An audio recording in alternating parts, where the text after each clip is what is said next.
school grinders. It's gonna be a wild night. Hit that like. Let's go.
Dreams turn vapor, they fumble the spark.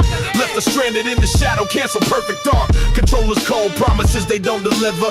Xbox in the gutter, drowning in the river. They suck again, yo, they suck again. Promises broken, no wins to defend. Suck again, bro, they suck again. Perfect dark, ghost haunts, what could have been? Used to flex consoles, now they flex excuses. Franchise graveyard, breach every E refuses. Green logo faded, no innovation reign. Lost in the pixels, they forgot the game. They suck again, yo, they suck again. The controllers lifeless, can't even pretend. Suck again, bro, they suck again. Dreams erased, can't press start again. Joysticks limp, the system's a clown. Games ain't fire, they burning it down. Broken disc, fans in the wind. Xbox falls while others ascend. Legacy in shambles, it's a hollow machine. They talk about the future, but the past was a scene. Perfect dark acts, now we stuck in the void. Xbox sucks again, dreams destroyed.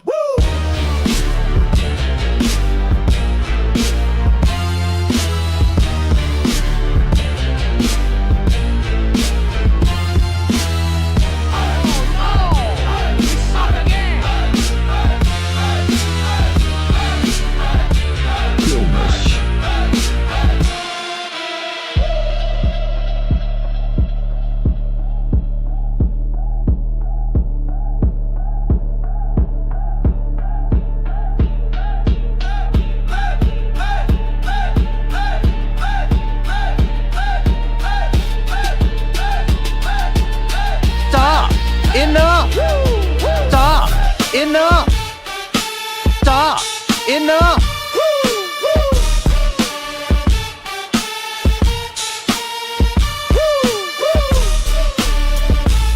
Good. Do we get the win this time?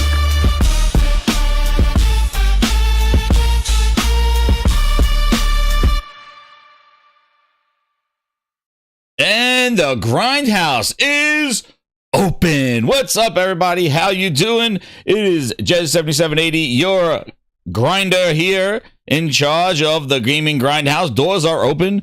Welcome, welcome one, welcome all. Let them know. I was jamming so much, and those hits were great. By the way, those are Grindhouse gaming Grindhouse exclusive music. Shout out to Ron M with the 5 VIPs, giving more people access to those amazing songs. And then there's the ultimate VIPs where you're going to get a huge drop. There's going to be a big music drop tomorrow and the next day. So get ready. This is not no Coldplay concert. Customer. That's right. Twisted Sin with the 2. He goes, think we'll catch Phil at the Coldplay concert? Oh, man. Already, PHILNESS. Oh, no. Phil. He's been exposed. He'd be holding a PlayStation 5 and get the camera on. I'm like, oh, no, hide. Yo, the Phil Spencer PHILNESS cam. We got to get the PHILNESS cam on him. But no, those are exclusive Gaming Grindhouse songs. I make those, and definitely there will be. We're already on our way to the goal tonight. I have I'm gonna do like a DJ kind of outro there. So those are the goals tonight. VIPs, we are about 20 away there from another song. So hey, we get those golds.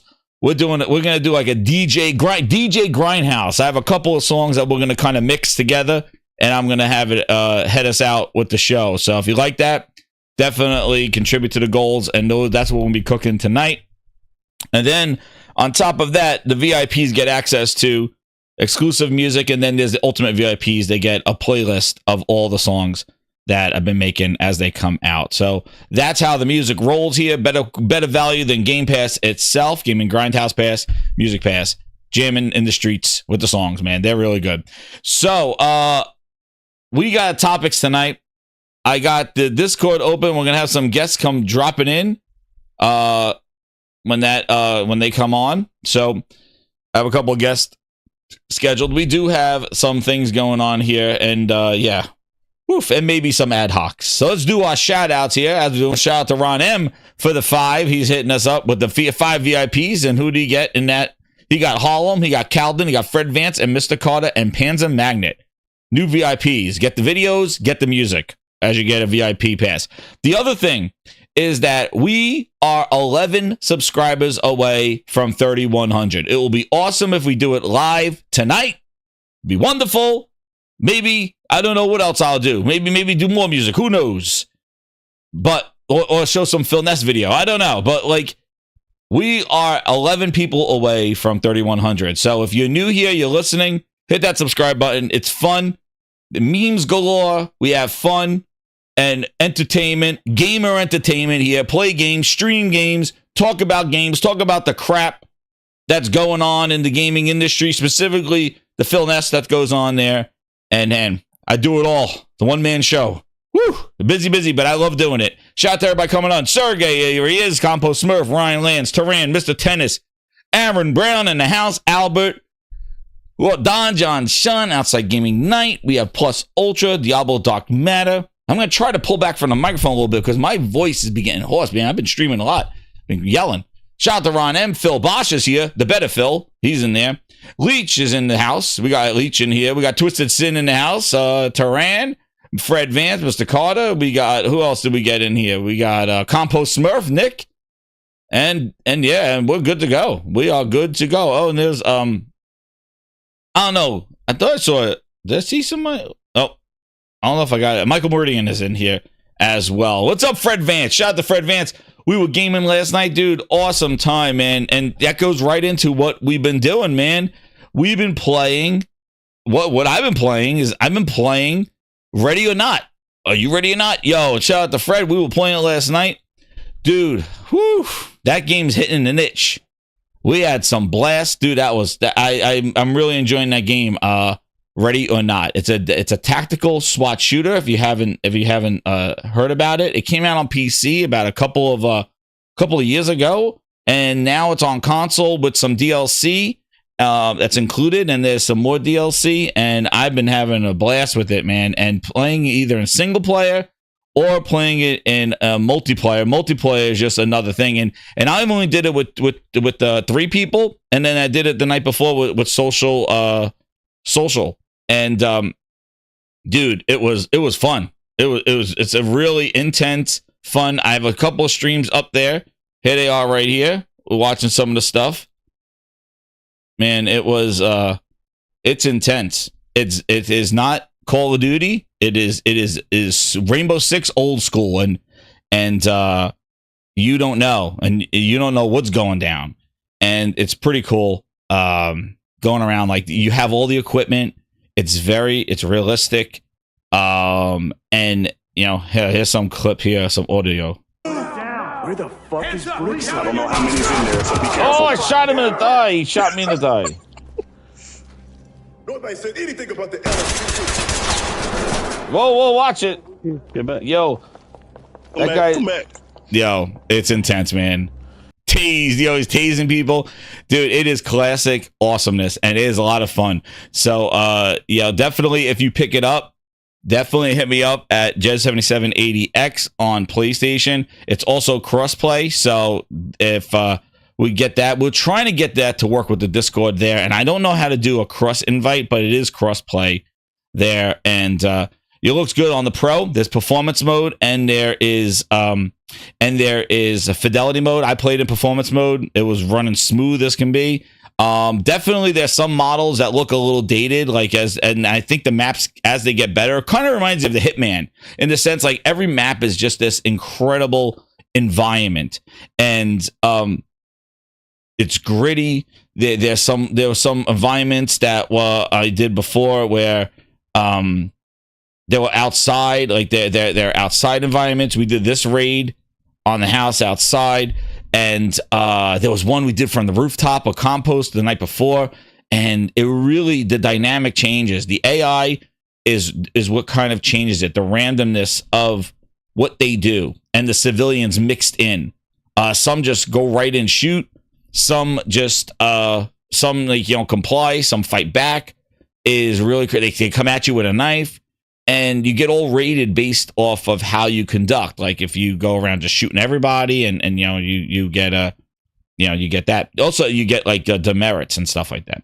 One of the things I just wanted to point out is if for the single player part is that you do get AI that helps you throughout your missions, but depending on how you perform your missions, they get stressed out, and they kind of they have to go to therapy, or they freeze. They don't listen to you as responsiveness, and you got to put them in therapy. Then you got to pull them out. So it's really like this XCOM kind of management of your team and their psychology, and you can't even quit. Like if I just said quit match here in single player, it makes the morale of my team go down. So you got to kind of manage them. And if they die in combat, it's permadeath. And actually, if they come on more missions with you, they give you perks and extra things to do as you can conduct your missions, like better, like quicker reloads, things like that. They're basically your perks, who you want to take with you. So you want to kind of make sure that, you don't lose them in the sense. And so there's that whole management throughout there. Tons of missions. And then they got DLC missions that are included, like 2 or 3 of them. And then there's more. All different types of breaching, but yeah, it is intense. It's fun, and it's not one of those games I was worried about. Like, oh, it lets you do crazy stuff. That's the thing. It lets you. What's up, Niku? How you doing? Yo, Sinister, how you doing? Zero Steel in the house. One of the cool things is like it just lets you do things. There's me arresting Game Pass grandma right here. Those games. She was handing out Game Pass, so I had to take care of Game Pass grandma. But that's what it's cool about it, is that it lets you, like, you could shoot anybody, you could go around and just destroy everything. Like, it doesn't kind of end the mission. So it lets you make mistakes and do stuff, but you got to play it out as in real life. Like, you can't just hit, oh, I'm just gonna restart it. You gotta just do it. So you kind of commit to it. It's like, oh, I made a mistake. Well, that's gonna affect your grade, and then the grades depend on what you unlock, the cosmetics and stuff like that.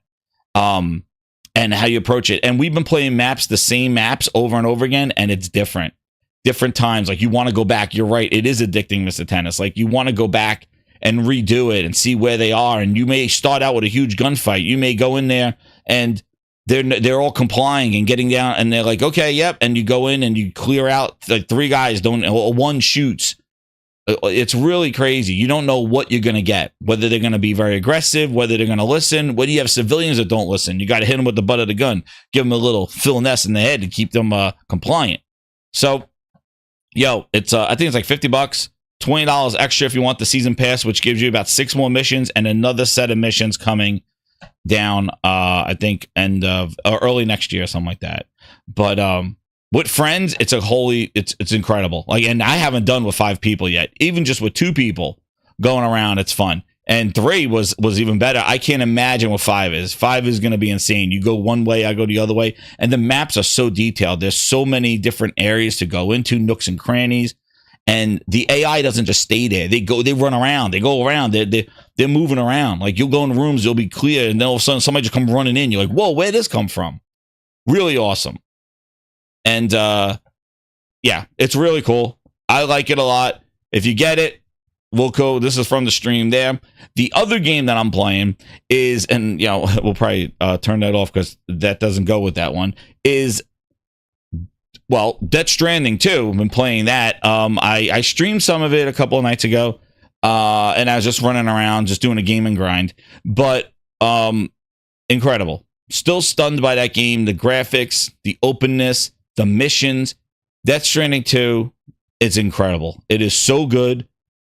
It's so much better than the first game, and the first game was great, but it was such a slow burn. The second one gets you right into it, engaged. It really is a genuine great sequel that just amps up everything from the first game and hones in on the great things of the first Death Stranding and really just amplifies it and gives you more. That's another addictive game. Like, it is crazy now that I got these crazy games. Like, it's this, I'm like hooked on this one. This is just kind of like go to. I've been playing Rematch again. I love that. And then Death Stranding 2, I've been doing that. I can just chipping away at it. I've been doing more side missions in Death Stranding 2 as well. Enjoying that too, because the side missions really give you a lot of things, like a lot of stuff. You get all these different vehicles and weapons and all this stuff real quick in there. So it's really cool what they did with that. So Death Stranding 2, incredible. And it's definitely much like you're not and that's the thing, social joins, like you're not trekking as much. Like when you say, oh, I gotta go there and then go here, I feel like things are not as far away as they were in the first game. In the first game, things were far. Like it was like woof. Like I need some time, like real time to kind of do this. Like I don't have time to trek all the way over there. And it was very deliberate, and the environment was much more challenging. Like he was stumbling over things every second. This one, he seems definitely more definitely easier with the terrain, but the things are not as far. You look long on the map. And by the way, we got an A on that mission right there. We got a good old A. Unauthorized use of force. I don't know who was that. I think it might have been Awesome, who was he tased somebody a couple of times when they were handcuffed. But back to Death Stranding 2, like really things don't feel so far away. So you kind of have a lot more progress with the game. And what I'm surprised at is I'm about 8 hours in or so, and I feel like it's moving at a very fast pace. Like I'm like, oh man. And again, spoilers, don't want to say it, but everybody knows that some of it's in Australia and stuff like that. But I'm like just cruising along Australia, and I'm like, it's opening up like Times Square. I'm like, okay, well, we're moving along. And I'm like, wow, I'm opening up this country pretty quickly, when that was like a big slog of the first game was going across America. And I feel that I'm kind of like really opening up Australia pretty quick. Like we're going through it, like, woo, that's it. Like we're moving. So I'm very interested to see where it goes, because I know the pacing is definitely much faster, bigger boss fights, more structured boss fights, not as random, and a whole bunch of new enemies. And it's really, really a good game.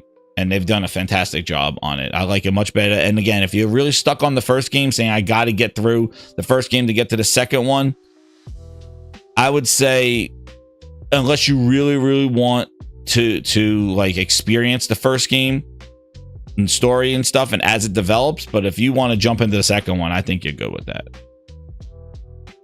Fred Vance says 60 plus hours in Death Stranding 2 and feels like he's finding something new. Niku says the bowler gun and boot to the face. Oh man, I'd be shooting everybody with my, and you can see all the missions in this game too. Then the other game that I've been playing is DK Donkey Kong Banana. Yeah, I've been playing Donkey Kong. Then I'm up to the fifth world, the fifth depth level, the sixth. I'm around there. Yo, Nintendo cooked with Donkey Kong, man. I'm telling you, it really is a charming, awesome game. It looks great. I've been playing it on a 4K OLED dock. I haven't really played it portable, but it looks great on the screen, and it really it's fun. It's really great, just destroying everything and going around. The environments are really awesome looking. And there's so much discovery of just finding like all these little caves and caverns and all this other stuff in there that is addicting in that sense. However, the frame rate is a thing. It's not at a thing where there's slowdown, but you notice some stutters and some things when you're just destroying stuff. Boss fights in particular as well. There's definitely some frame rate stuff, and you hate to see it with a brand new game on the Switch 2 and having that. And Nintendo with updates, I don't know if they're gonna fix it with a patch or whatever like that, but I have to say, like, I feel that there are certain performance things that are kind of distracting and not traditional thing that you see in a Nintendo game. And I don't know if they'll be able to fix it, but it is a very enjoyable and charming game. And the boss fights are pretty creative. I do have to say though, I do feel that there was more I feel like in the Super Mario game and the and Super Mario Wonder, and I know it's a different game, but I did feel that the platforming, the puzzles were a little bit more deliberate than this one. I thought they were gonna and again, I'm only on the 5th level, about 6-7 hours in. I know this game goes pretty far, and I'm thinking it's gonna get even more complex. I'm doing mine carts and stuff like that, but more puzzly kind of things. Like right now there's the void things that you can't break, and you got to go find out where they are. I think as you get the different types of Donkey Kong outfits, things will change. Also, the enemies are really, there's not too much going on enemy wise. It's just more of just discovery and destruction and getting through a level. I have to say, comparing grinders, there we go, we're gonna have a little bit of a war zone in here. One thing that I do have to say, bananas one thing I do have to say is I feel, here we go, grinders, we're gonna have to turn this off, but I'm gonna tell you, so far I do have to say I feel that Astrobot had better stuff. Like, I think Astrobot was so far better platforming with puzzle wise and creativeness, and it put a lot more smiles on my face going through that, and the missions and the abilities that you had and seeing that stuff. I feel that Astrobot was a lot more deliberate and specific. They kind of outdid Nintendo in the sense of like really making the puzzles and the abilities and the level theme match up with the music and the enemies and the things that you did. Like, the enemies fell into the ability that you had for the level. I felt like Astrobot was definitely better structured in the puzzles and the platforming experience in the game so far. I feel like Donkey Kong, it could get there, but I feel like right now it is just smash, smash, smash. And again, it's not smashing where you could just go right through the level. Like, they have traditionally like a skeleton in there. So there's basically like a skeleton of a level with the metal, and around it is the different rocks and stuff that you could be. And I think that they did the destruction really well. Like, I would like a Hulk game like this. Hint, hint, somebody, a Hulk game, Ultimate Destruction. Let's do a Hulk game like this in the city, and we'll do that. I love destruction, and I love how it's not just like every level.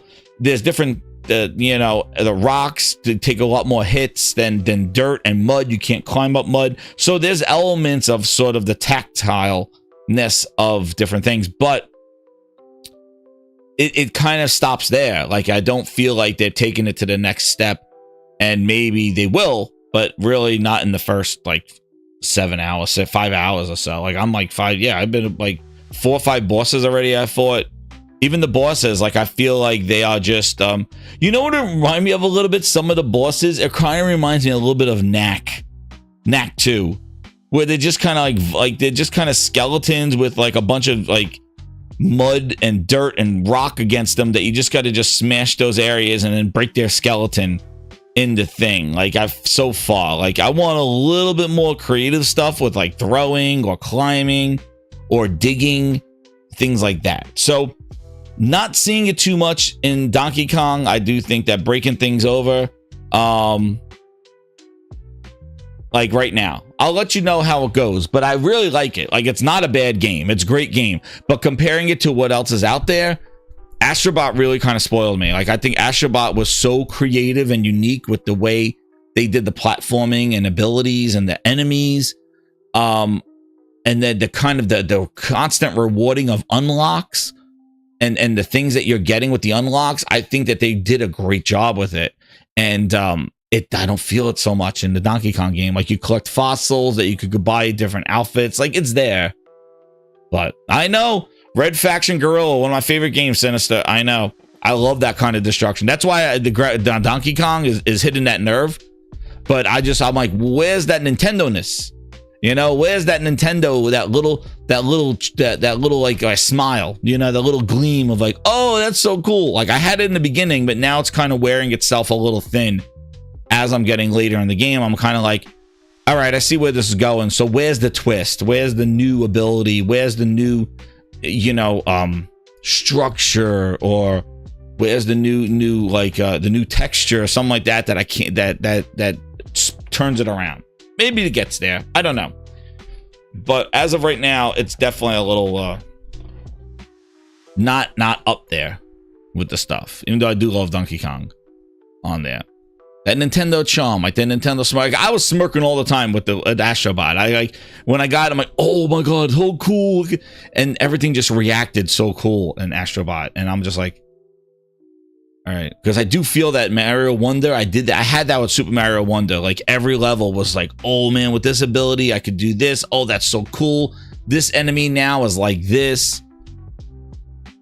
Whereas this one, I feel like the enemies and kind of like everybody is just, you just smash, and it's just, there's not a lot of strategy somewhat. Like, there's no, you know, I don't know.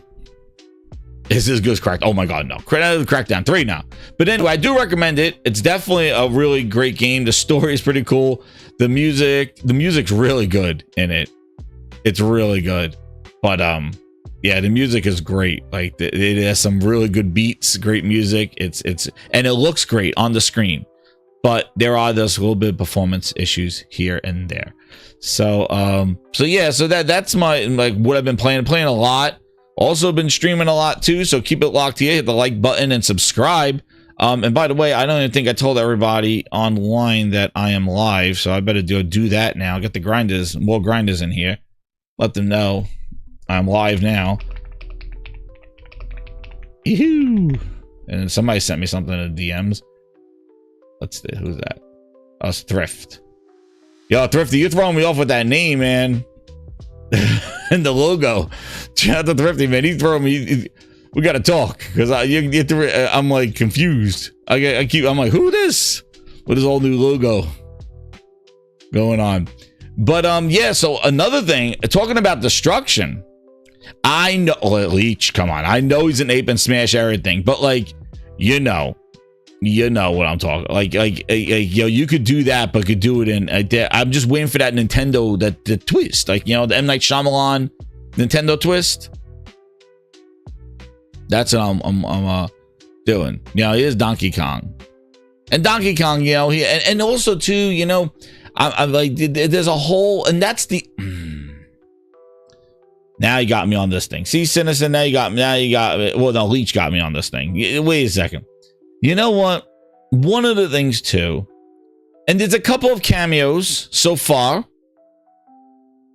but like Donkey Kong has like a whole, like, he has a bunch of games from Rare, nonetheless. Xbox, Rare made Donkey Kong Country, like the Dixie Kong, Diddy Kong, and there is some sort of lore in there. And I was a little bummed out that you couldn't do something so far, and I'm like, oh, that sucks. Like, why can't I? Ride the Rhino. Remember the Rhino in Donkey Kong Country? The Rhino's around, but I tried jumping on him. You can't ride him. I'm like, oh, why can't I ride any vehicles? Like, like, you know, there's a whole bunch of donkey lore, you know, in the sense of characters and stuff. So like, it's still a little like, I'm not gonna go out and say like Super Mario Brothers 2, like there's basically a Donkey Kong skin on like just destroy the lands like they just said, hey, let's do that. But it definitely feel that they could be a little bit more the donkeys. I don't know. We'll see. Did he? Co-op with it? I don't know. I don't know. But maybe I'm not there yet. We'll see. We will see. I know, and Rare, Rare made all those incredible games there. So talking about destruction, but I'm liking it. I am liking it. Whether it's 10 game of the year, enough for me now. There's too many. Good. There's too many now. Not right now. Not for me. Like it's up there definitely, but it's not. No. Oh, this is gonna win. Like no. Oh no, Sergey. P Diddy. Oh no. Not that one. So one of the things that's supposed to be coming up this week, and probably by the end of this week or starting next week, is Battlefield. Talking about destruction, Battlefield 6 will be revealed on July 31st in a Call of Duty Next style event. So, there's Thrifty. Let's get him in here. Yo, what's up, Thrifty? How you doing? What is up, man? How are you? I'm doing well. Shout out to, the logo. All that. Yeah. I don't know what's going down, man. I don't know. It was like, I don't know. It looks like, nah, man. I talked to like you a bank. Before. I thought you were a bank. It was very. Hello. Yeah. I hear you. Oh yeah. So I talked to you before, and it was more of a, hey, I started to realize PlayStation doesn't pay me for anything. Sure, yeah. So why should I keep representing their brand, especially when over the past 12 months their brand has not just always been bringing me the warm and fuzzies like it used to. So I just rebranded, got rid of that, and just made it all about the gamer and the games. And that's what you're not Thrifty anymore. Do I call you AAG? Well, so funny enough, my Discord name What's and my your name on Twitter.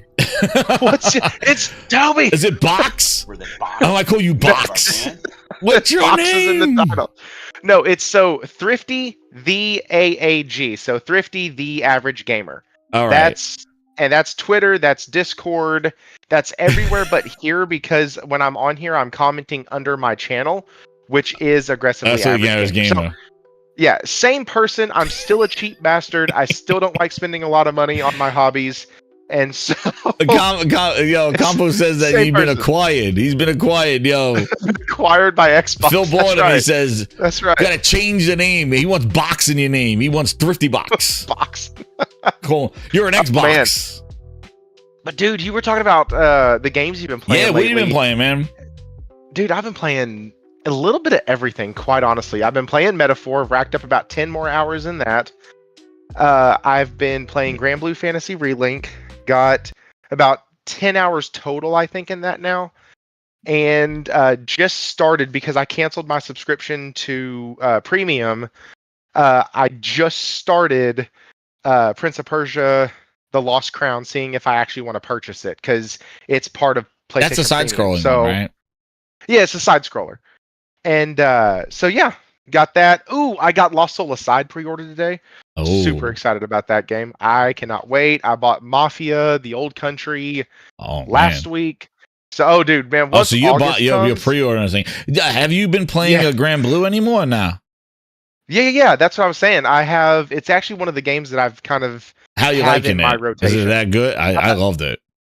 I like it. It's very. Is it easy? It's very simple. Yes. Yeah. It's very, very simple. Oh, no. That's why I like it. Somebody was... so Corey Massey, he's a friend of your channel and of mine, and he was at the live stream, and he was like, I was going through this one area, and apparently I'd had 2 water-type fighters, and I was in an ice area. And so he was like, man, having those 2 on there is like having 2 things that are dealing 0 damage, and I didn't realize it at all. Yeah, you got to play the elements. No idea. Yeah, you got to play the elements. I didn't even think about it though, because it never presented itself as an issue. It was always like, oh, okay, these fights just take a little longer.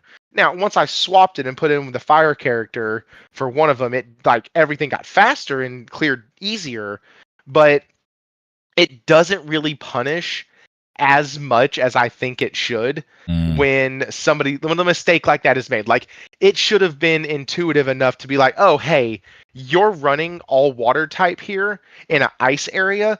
We're going to make that fully visible and known to you. Like, you're going to heal the creature instead. You know what I mean? Yeah, like, yeah. So where it tells you by like all these, and it is like a boss run too. Like, you just like, and it's a boss run. Which is kind of what it is. Every single thing is a go get a mission. Some of them, the main story missions, are like an hour long, 30, 45 minutes long. And then like all of the side quests are 15 minutes tops. But they're all almost the exact same thing. You go from one area to the next, you're fighting off hordes of enemies, and then you're defeating a boss. Yeah. In the side quests, you get more of the, hey, it's a timed experiment. Like, or a timed battle where you're just going to face hordes and hordes and hordes, and you're in the same area. Yeah. But dude, it's so fun. Like, it is fun. And when you build up that, like, to the like, that's what you're doing. You're working up to that ultimate, and you're trying to see who I can activate, and everybody just gets kind of like lines up, and Oh, the outside gamer that said this Thrifty, the angry PS gamer. Yes, the anger. That's right. We can't call him Thrifty anymore. I got to get used to calling him AAG or AA. It's Thrifty. It is still Thrifty. Oh, we don't want to call him AA. No, you should still be Alcoholics Anonymous. Yeah, we don't call him AA. We gotta call don't do that. No, even in the chat, it's Thrifty the AAG. So you can still call me Thrifty. All right. But no. And then I've been playing Arkham. This is gonna disappoint a lot of fans of mine. I've been playing Arkham Origins, but I've been playing it on Steam. Isn't that like don't work on Steam? I've been playing it. No, I've been playing it on PC. Uh-oh. That's why he changed his name. PC. Get him. That box is Phil got him. No. That's it. He said PlayStation don't pay me. Gabe Newell's gonna pay me. Yeah, that's right. That's right. No. Oh man, next Thrifty's gonna be getting one of those handheld PCs next. That's right. To take Batman on the go. Playing Arkham Origins, a game that's 10, 12, 13 years old now, on a PC at like 122, 140 frames per second with all the max settings on does look damn impressive. Oh, there it is. It looks really, really good for an old you have game. It. No, it does. I know what you mean. Does. Yeah, when you take some of those games and you could just crank them all the way up, it's gorgeous. Yeah, it looks great. And you have the right display for it. Like, yeah. Mm-hmm.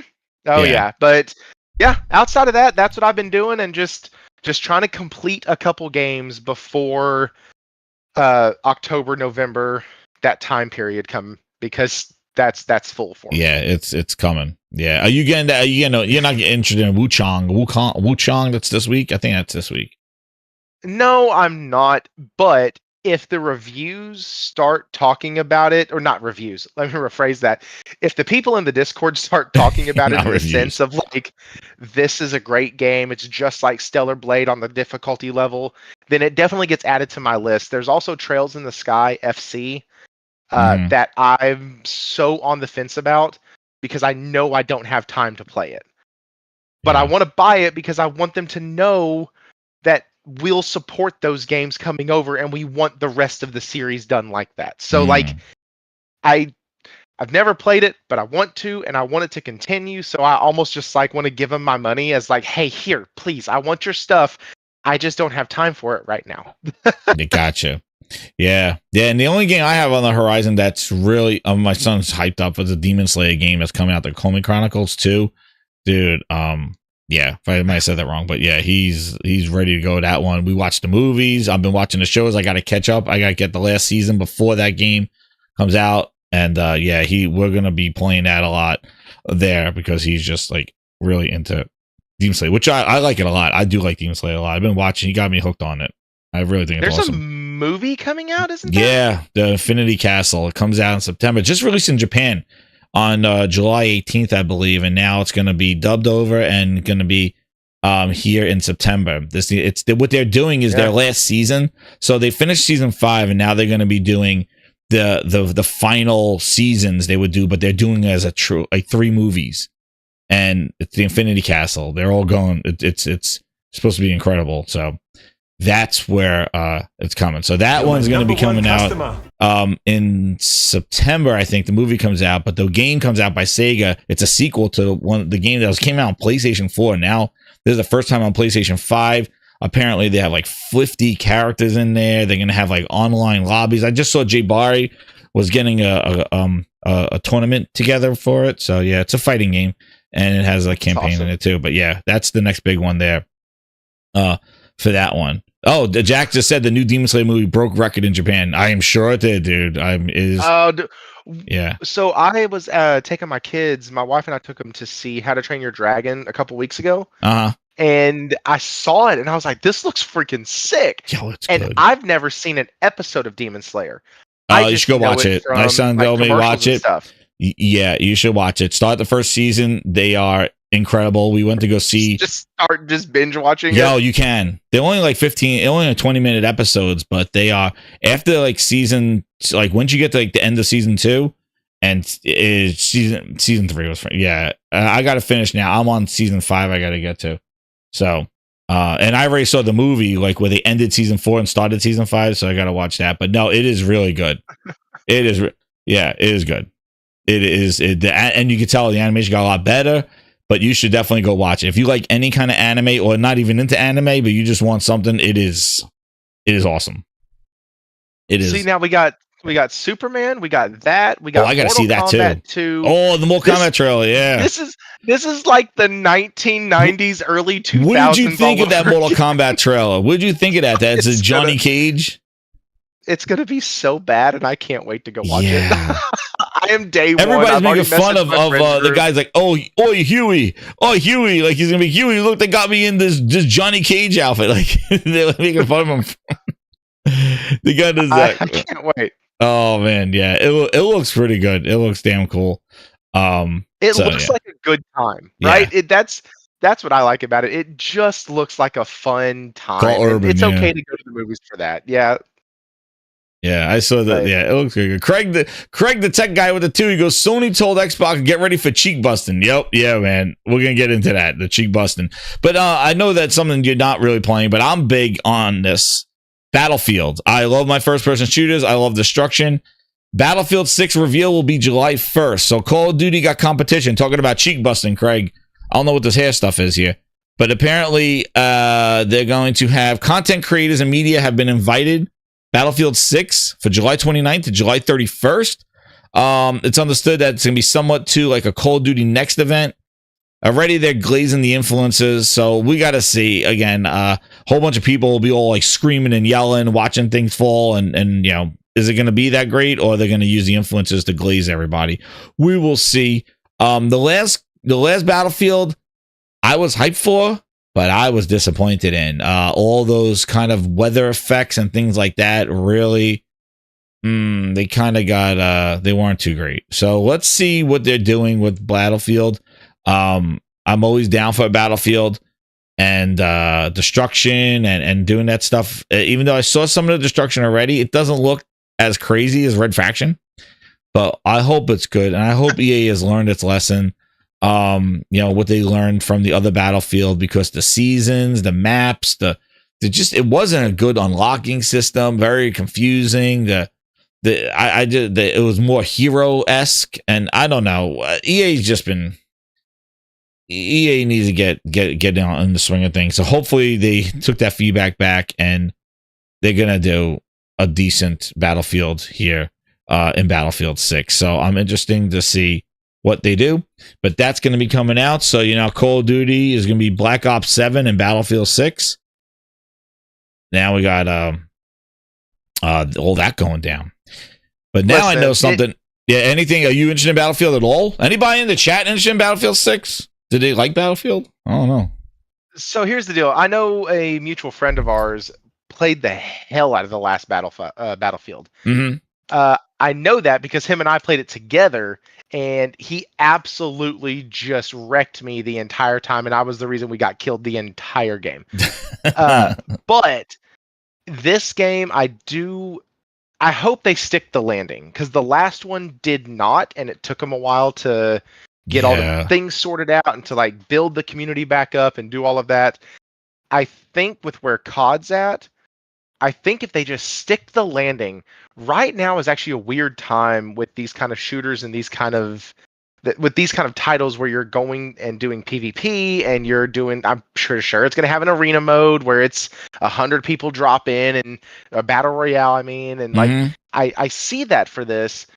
And right now it's kind of weird because, man, it seems like people will pick up dang near any of these games right now and give them a shot, right? Like, it's not for lack of, like, we see that recently with Ready or Not, the console edition at least. Like, people picked it up, they're giving it a shot. Will it last? Who knows? It came out a great time.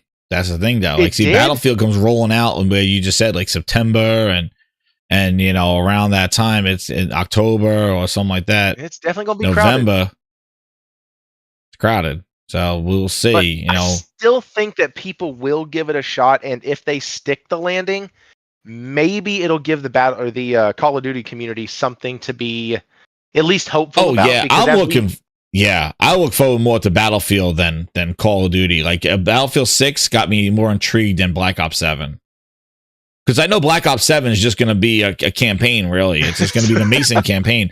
Like, I don't think the multiplayer is going to be that much different. Like, you know, unless they had like wall running and jetpacks and stuff. But like, it's still Call of Duty.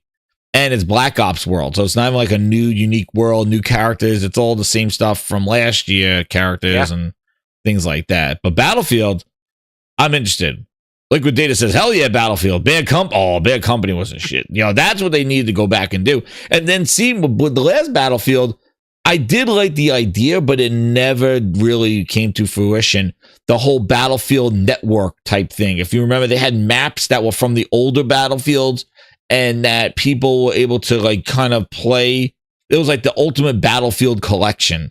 And I just feel like it didn't really grasp me. It sounded good on paper, but when I was playing it, I just didn't feel it. Like it had the same weapons from those different Battlefields, and it just wasn't. And it had some destruction and stuff, but I just think it didn't sit. It didn't sit that much, you know. So I don't know. What's up, Astro? How you doing, man? Yeah, we need Bad Company. That's what they needed.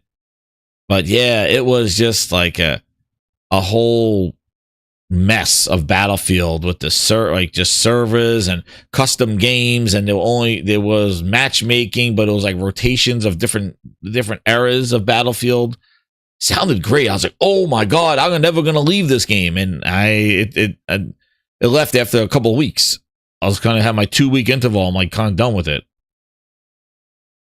Yeah, so and that's what I was saying just a second ago. Like these games, I think people will try it out, especially with the Battlefield name, especially with the people who they're going to pay off. I mean, yeah, right. That's exactly what they're going to pay off, right? Those type of things are still going to push it because the general gaming audience is not as skeptical as we are. Yeah, they don't look at these talking heads and go, "You're probably lying." And so, because of that, I think it'll still get off the ground well. But the staying power is where we'll really have to see what happens. Yeah. See, I don't like Conquest as much. I like the Frontline one. I feel like they need to find a way to funnel people better in those games to have better fights rather than this chaos of just capture zones all over the place. Like I feel like they needed to come up with a new kind of hybrid mode of something with Rush, but they did, and I know they did because they did it where you capture things and you move people back and stuff like that, and you move the front line back. See what I would, and this is just again what I like, and Halo did it, and there was another game. If you grinders, I don't know if you remember this game, but I played it a ton. It was called Frontlines. I got Assault, and it was basically holding the line. You're moving the line and pushing people back. But what I like is some sort of escalation. You start out with just infantry troops, and then you move forward, and now maybe you got some mongooses, or you got some more vehicles now to push forward to the next level. And then the next point, like you kind of each step is bigger and bigger, and then you still have tanks by the third step and fourth step. So it's escalation that when you finally come to the beginning, the end, people got everything getting thrown at you. Like rather than just like, I'm gonna jump in a plane from the beginning of the game that's gonna be 45 minutes and fly around killing everybody the whole entire game because I'm a pilot. That's kind of what Battlefield has devolved to. Like, you know, you just kind of jump in a plane, and if you can't get in one, somebody else does one, and they're your pilot, and you just fly around. Yeah, it's called Rush. And Social Joint says Rush. Well, there was a game that I played, and this was like I want to see Frontlines Allied Assault. I think that's what it was called. Who the hell made that? Was it? No, not Frontlines. No, not Medal of Honor. No. It wasn't. That's what I was just thinking. No, I was like, it's not Allied Assault. It was called something Frontlines. Frontlines Fuel of War. There it is. Who the hell made that game?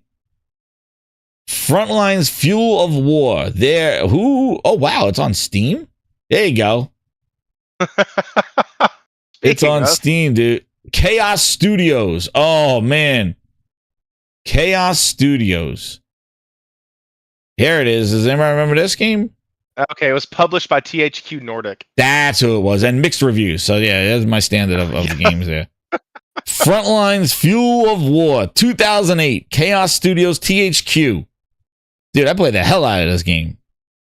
And you're fighting over like gas lines. They were going trying to blow up the gas lines and stuff like that. But it was like Battlefield when we didn't have Battlefield on consoles, and it was just I don't know why, but it was this crazy. It was I don't know. It was I played tons of this stuff. I played this a lot, and it was this idea of pushing people, moving the line, you know, and you're pushing the line, pushing them back, escalated war, things like that. It looks really good for 2008. I don't remember it looking like staring at some screenshots, but it looks pretty dang good. Not just amazing, but a lot better. Oh, yeah, I'm not even showing it. There you go. Frontlines Fuel of War. Oh yeah, the little PD. Yeah, see, there's the line. Like, yeah, if you have hold the line, there you go. Hold the line, and you gotta. It's like Rush. Yo, Warhawk was good too. That was great too. Warhawk was crazy. But yeah, this was Hold the Line. This is yeah, they had drones. Yep.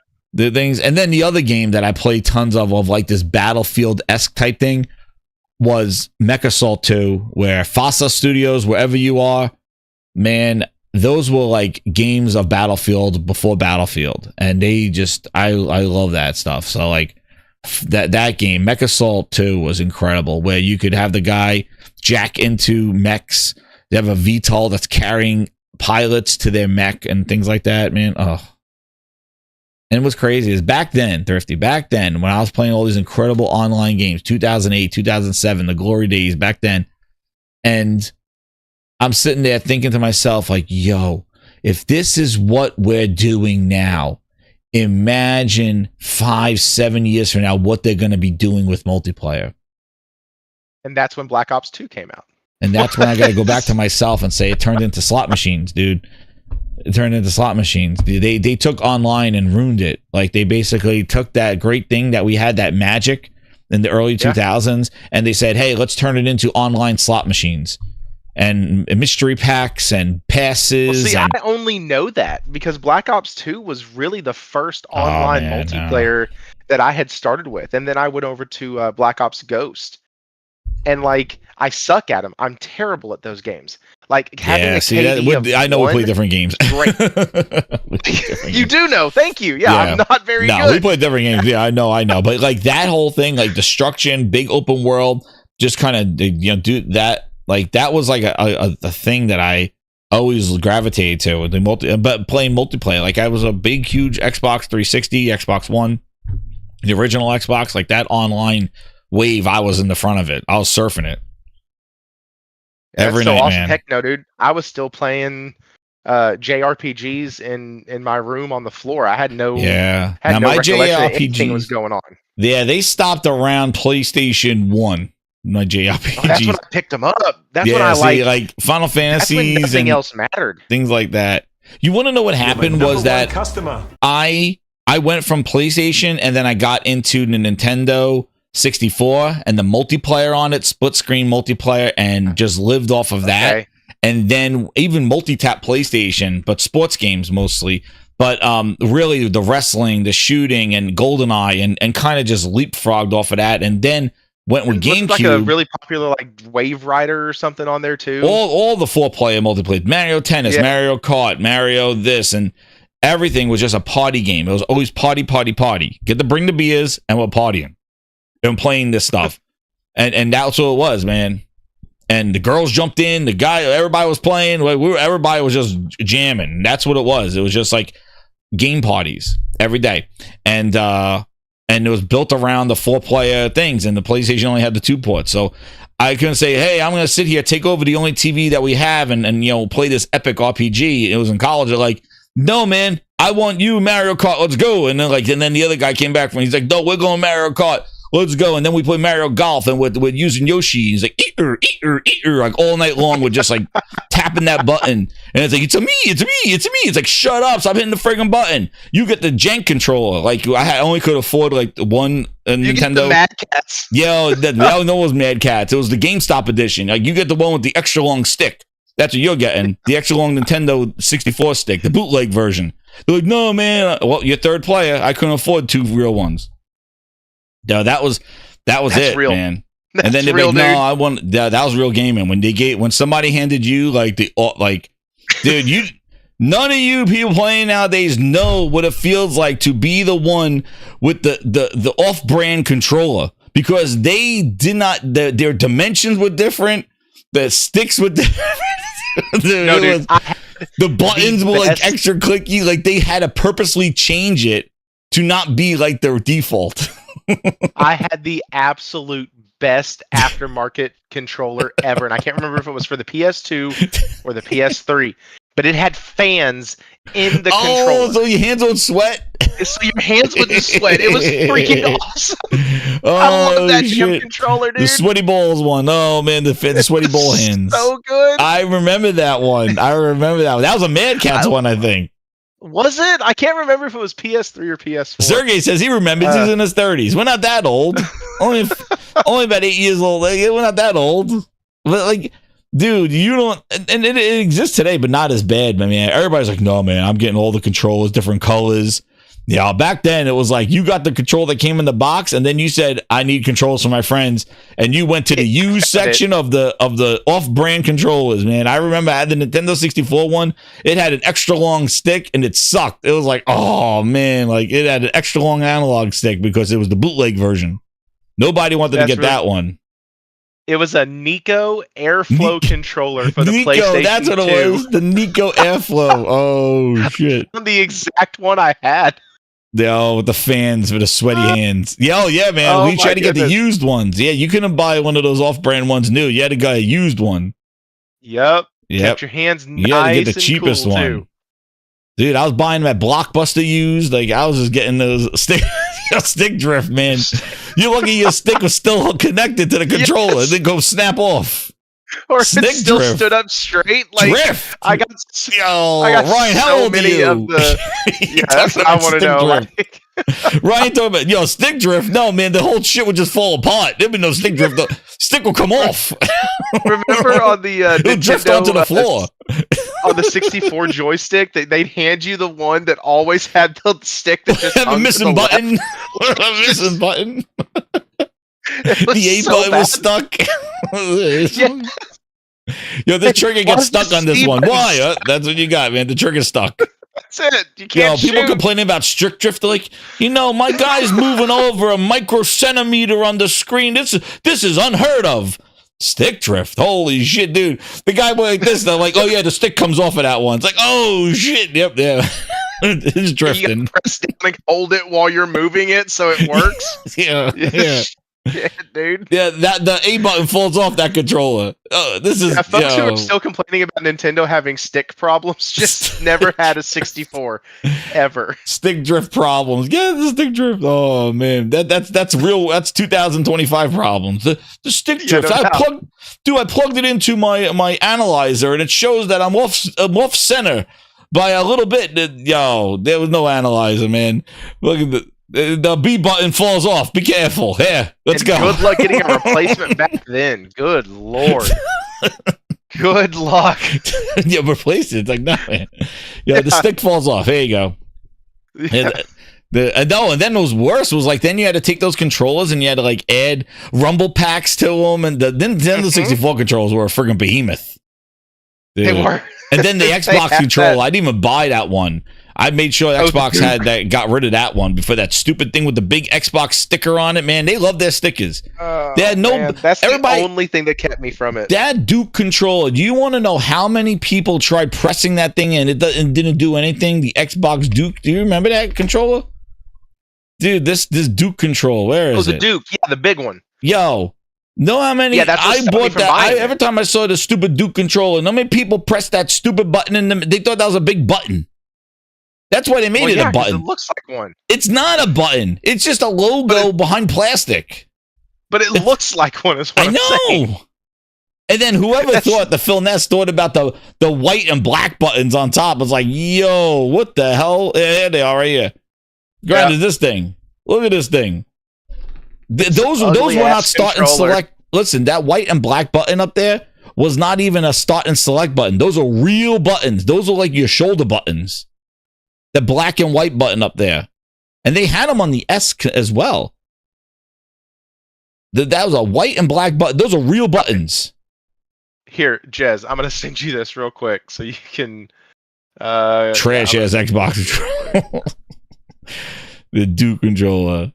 Yo, every time you press that thing. What a terrible controller. That was horrible. I had to get the S. So bad. They were shoulder buttons, dude. That they were, as more games kept going complicated and stuff. Those buttons were like used, the black and white buttons. Like hit the black and white button. Horrible. Well, anyway, let me get into. Actually, this is something good. I'll get on the same page. Hit that like button, grinders. Let me see what we got here. We got Liquid Data up to 2. He goes, remember Medal of Honor? Yeah, I remember Medal of Honor. That would go after the OG Call of Duty. That's the whole World War IIs, man. That's what we were cooking with that one. But I remember the Medal of Honors. Here you go. I did I didn't play a lot of the Medal of Honors. I know they were getting a lot better. The Allied Assault one was good. When you were the air, like when you would jump out the parachute and you would jump out of the parachutes and then go to level, like that one was, I think one of those Allied Assault was paratroopers, one of them. But I like that one though, like the Medal of Honor where you were airborne or whatever like that, where you're jumping out of the and you parachute into the level. And no, it was a great game talking about battle. What was it? The like World War game stuff. There was I meant back Band of Brothers. It was Brothers in Arms. That's where I first heard about that. What's his name? Randy Pitchford. That's when I first heard about him because that was his game. And Brothers in Arms was really cool. It was like and Full Spectrum Warrior. That was a full spectrum assault where you control you command your troops to go ahead of you. It was and cover and stuff like that. And it was controlling AI. They had some really cool games, man. We had some crazy games. Yeah, we really did. So I sent you a picture in your Discord of the PS2 versus the Xbox Duke. And that picture alone is the reason why I never got an Xbox original. Let me see. Ever. Because it's just ugly. Look at the difference. Look how one is so small and sleek and compact, and the other one is, here's your big shit box that you're supposed to play your game with. No, man, I could not get that one. God. Oh my God, look at that thing. It was terrible. Look at that.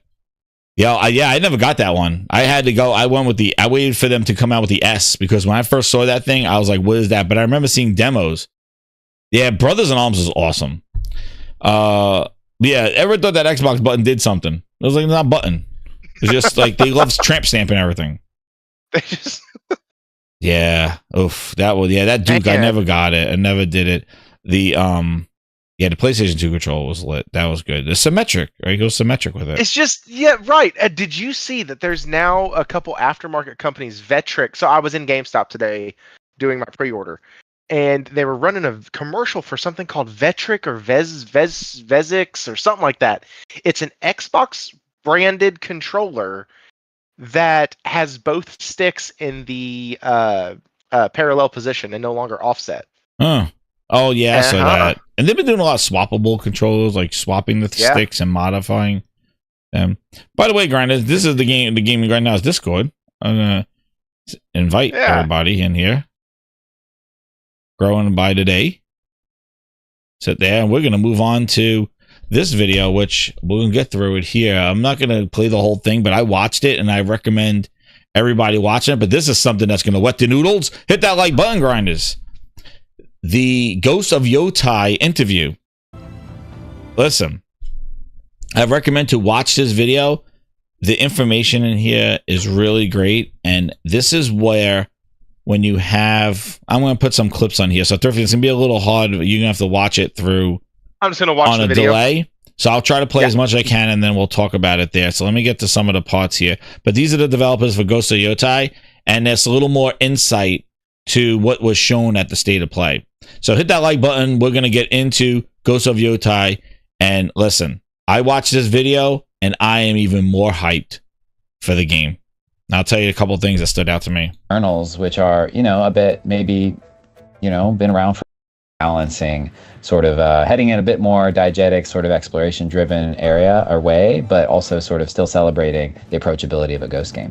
I mean, quite a common through line through some of the biggest games of sort of the last generation or two, like I think like Red Dead, Breath of the Wild, Elden Ring, is that sort of really high emphasis on discovery. Do you think the option for making that sort of natural discovery and putting that front and center, do you think that's the most important thing an open world can sort of achieve at the moment, or do you think there's something else that sort of comes into play? Yeah, I mean, I think I personally, Nate, I'd be curious what you think, but I definitely, I feel like it's one of, if you're going to make an open world game, at least for, Nate and myself and our team, and the beauty of the art team that we have, our team is just so stellar. They're so capable and amazing at creating this type of landscape.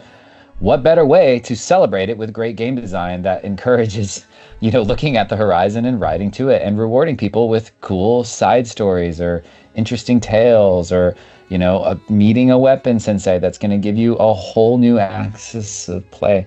That to me is like, it's not just a game design thing. I think it really is celebrating an entire department of Sucker Punch and really putting it front and center. Yeah, and that was one of the things that stood out was, and they did this in the first game too with the wind as your guide and everything like that. But the motif that really stood out in this interview is that their exploration.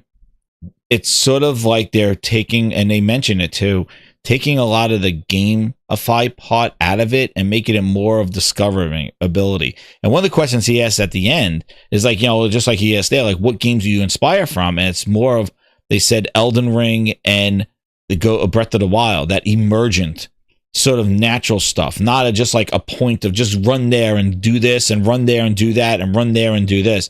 It's basically, no, you see that thing, go there. And when you go there, there's somebody that's going to reward you with something. So they make sure, because of the distance that they have in the game, the visual distance and the technology they're allowed to do in it, that they actually have visual things that stand in the horizon.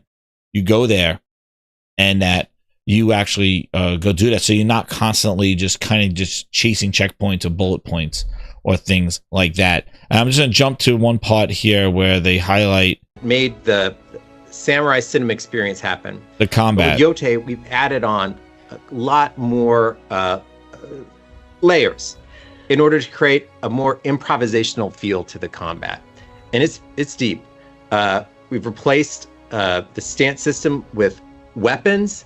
In fact, we added a fifth one, so it's not just 4, it's 5. And these weapons are more than just a simple visual replacement. They have functional differences that make the game very, very different. For instance, if you have the Kasuragama, you can swing it above your head to do an area of effect kind of attack. If you've got the spear, you can use it to launch enemies backwards. So if you're near a cliff, you can send them off the cliff to their death. This is something that wasn't in Ghost of Tsushima with this kind of decision making. Add on top of that, things like what he says here now, Thrifty. I know he's watching on delay, but when he finishes this one too, the next thing he says, I was on Thrifty's show. Oh, not Thrifty, AAG. I was on his show on Wednesdays, and I said, some things that you do in the sequel and dynamic stuff and change stuff will be like, imagine if you lose your sword or you lose your weapon or something like that comes loose. And I was going to go back and get the clip, but I was like, it'd take too long to just go find it. But I was basically saying like why you would create a sequel and some of cool things that they can do. Because everyone's like, well, what can they do with a sequel? This is just more of the same. And I was like, no, you could change things like you lose your weapon and things like that. And I said it on the show, and then they showed it on the next on the State of Play. And then listen to what he says. This is the coolest. This is really awesome. And I'm like, yo, that's exactly what I would think a sequel would be. Like, you lose your weapon, you can pick it up, or you dismember. Just listen to what he says. I was like, oh my God, that's like really awesome. That's what you do. You take things to the next level. Being able to disarm enemies or being disarmed yourself. Imagine what it would feel like to get disarmed when you're on top of a bridge and you lose your weapon far down below. Being able to pick up weapons, potentially a weapon you took off an enemy through disarm, throwing it at his buddy. On top of that, you've got these kind of quick fire weapons, including gunpowder and ranged weapons.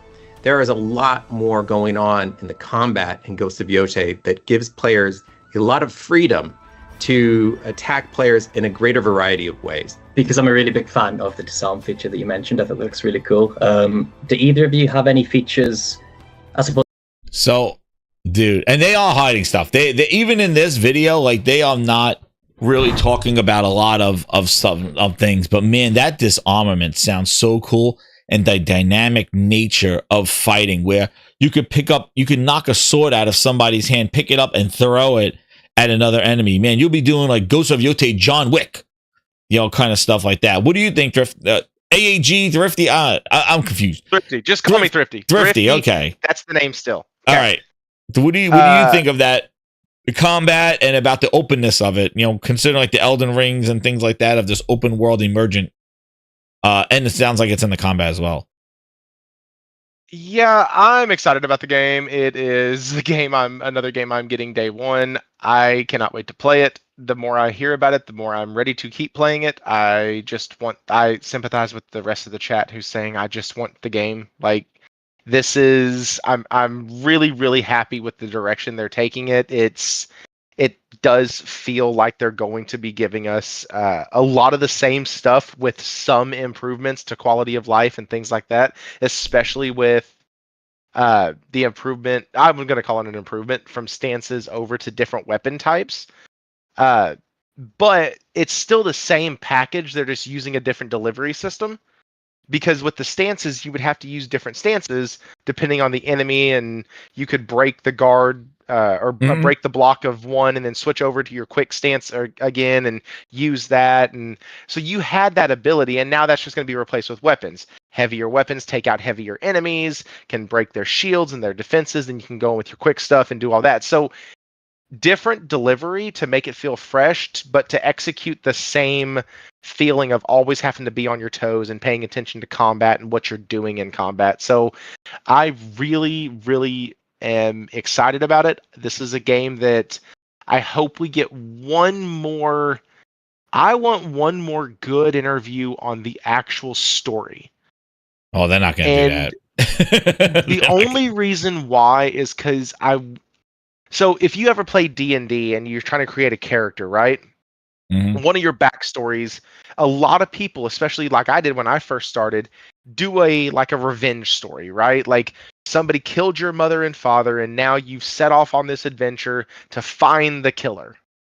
Well, what happens is as the story progresses, unless your character takes an arc and grows in some way, revenge stories become just kind of like the dog chasing the fire truck. So you didn't listen to this interview yet? No, I have not. Oh, well, I got a surprise for you. Hit that like button. I got a surprise for you, Thrifty. I'm going to answer that. Let's go. Yeah, I got a surprise for you. So let's go. Yeah, so one of the cool things is with the regarding with the weapons, he did say that the weapons have different abilities, like an area effect. Like you could swing that whip thing around to do an area attack. You could use the spear and throw it at a distance and knock people back with it. So they have different abilities that you didn't have in the first game. It was just a stance, and it was sort of like it was like Simon said, it was like green beats blue and blue beats yellow, and that was like kind of the way they did the stances. He said there's even a fifth one that actually, that's why I encourage everybody to listen to the whole thing. There's a fifth one where you get a fifth weapon as well. So like they added another one where the stances were more of just kind of like rock, paper, scissors.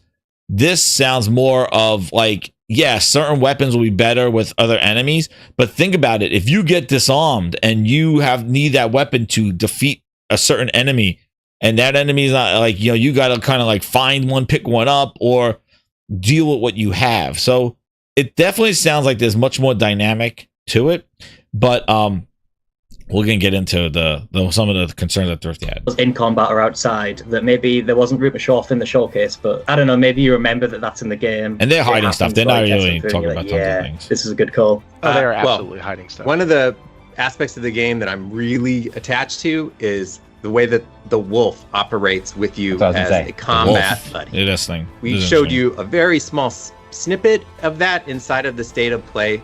It's much more elaborate and full figured, and I think the wolf is this character that, as we developed Ghost of Yotei, grew and grew in the hearts of our colleagues, because, man, it is very much kind of a center for heart of connecting with not only combat, where the wolf helps you, but just kind of the wildness that surrounds you. Is that wolf, is that a companion through the open world as well, or will it turn up for specific levels? Because like you said, it hadn't been shown off too much. The wolf is a wild animal that's kind of always at the edge of where you're at. It follows you, but it's not your dog at all. It is definitely a wild creature. And it will show up in some missions, and it won't as well, because it won't just come because you call it in any random situation. It has a mind of its own. One of the things that really caught my eye was the bounty system that was shown up. So that was cool about the wolf. So what they're saying is that the wolf is not like your dog, like, so say like in in other games, like in Fallout or in the I heard that Jin's not in it at all. But the wolf basically will be there, certain missions, certain times will come, but it's going to be a natural kind of thing as it shows up. It's not like you call it and wolf is by your side and things like that. So it sounds like it's going to be much more leaning into a mission or into maybe an area, or maybe just shows up randomly.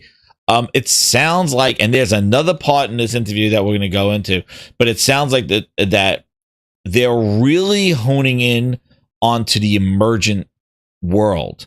That is what it sounds like. It sounds like that's what they want you to do, is just because even one of the things they said in the state of play was like, hey, you can use the map. We give you a map. We give you the checkpoints. You can do all of that.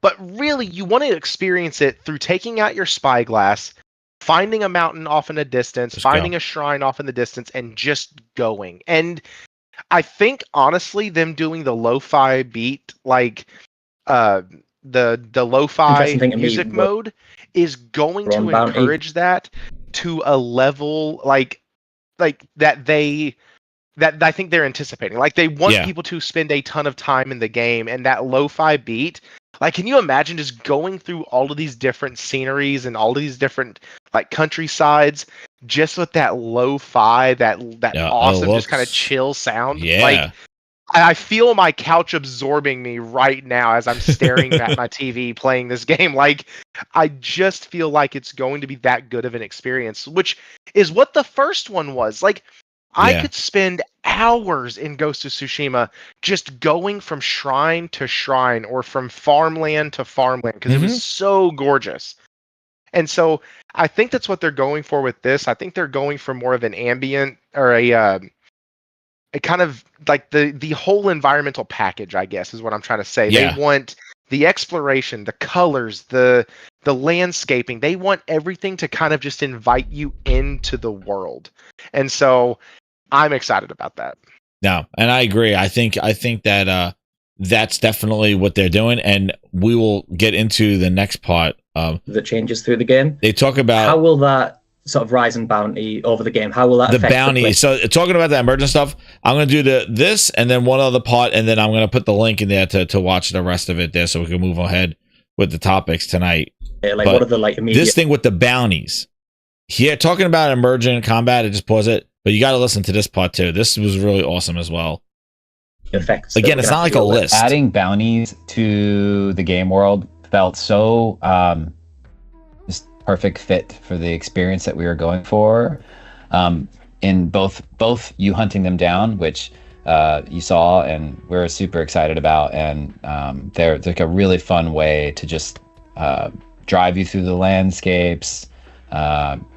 Get some money, you know, as we mentioned in the state of play, get some money to fuel your quest ahead. That's great, but it also is if there's a landscape where people putting bounties on people's heads, somebody's put one on yours, and we like this because it, first of all, tonally fits really nicely with the world and reflects sort of the danger of the landscape of the world, but also it's sort of seeing her legend grow, seeing the impact that she's done on the Yotei 6's sort of army of people, that they're starting to sort of take notice, and each time that bounty goes up, there's an impact on the play experience.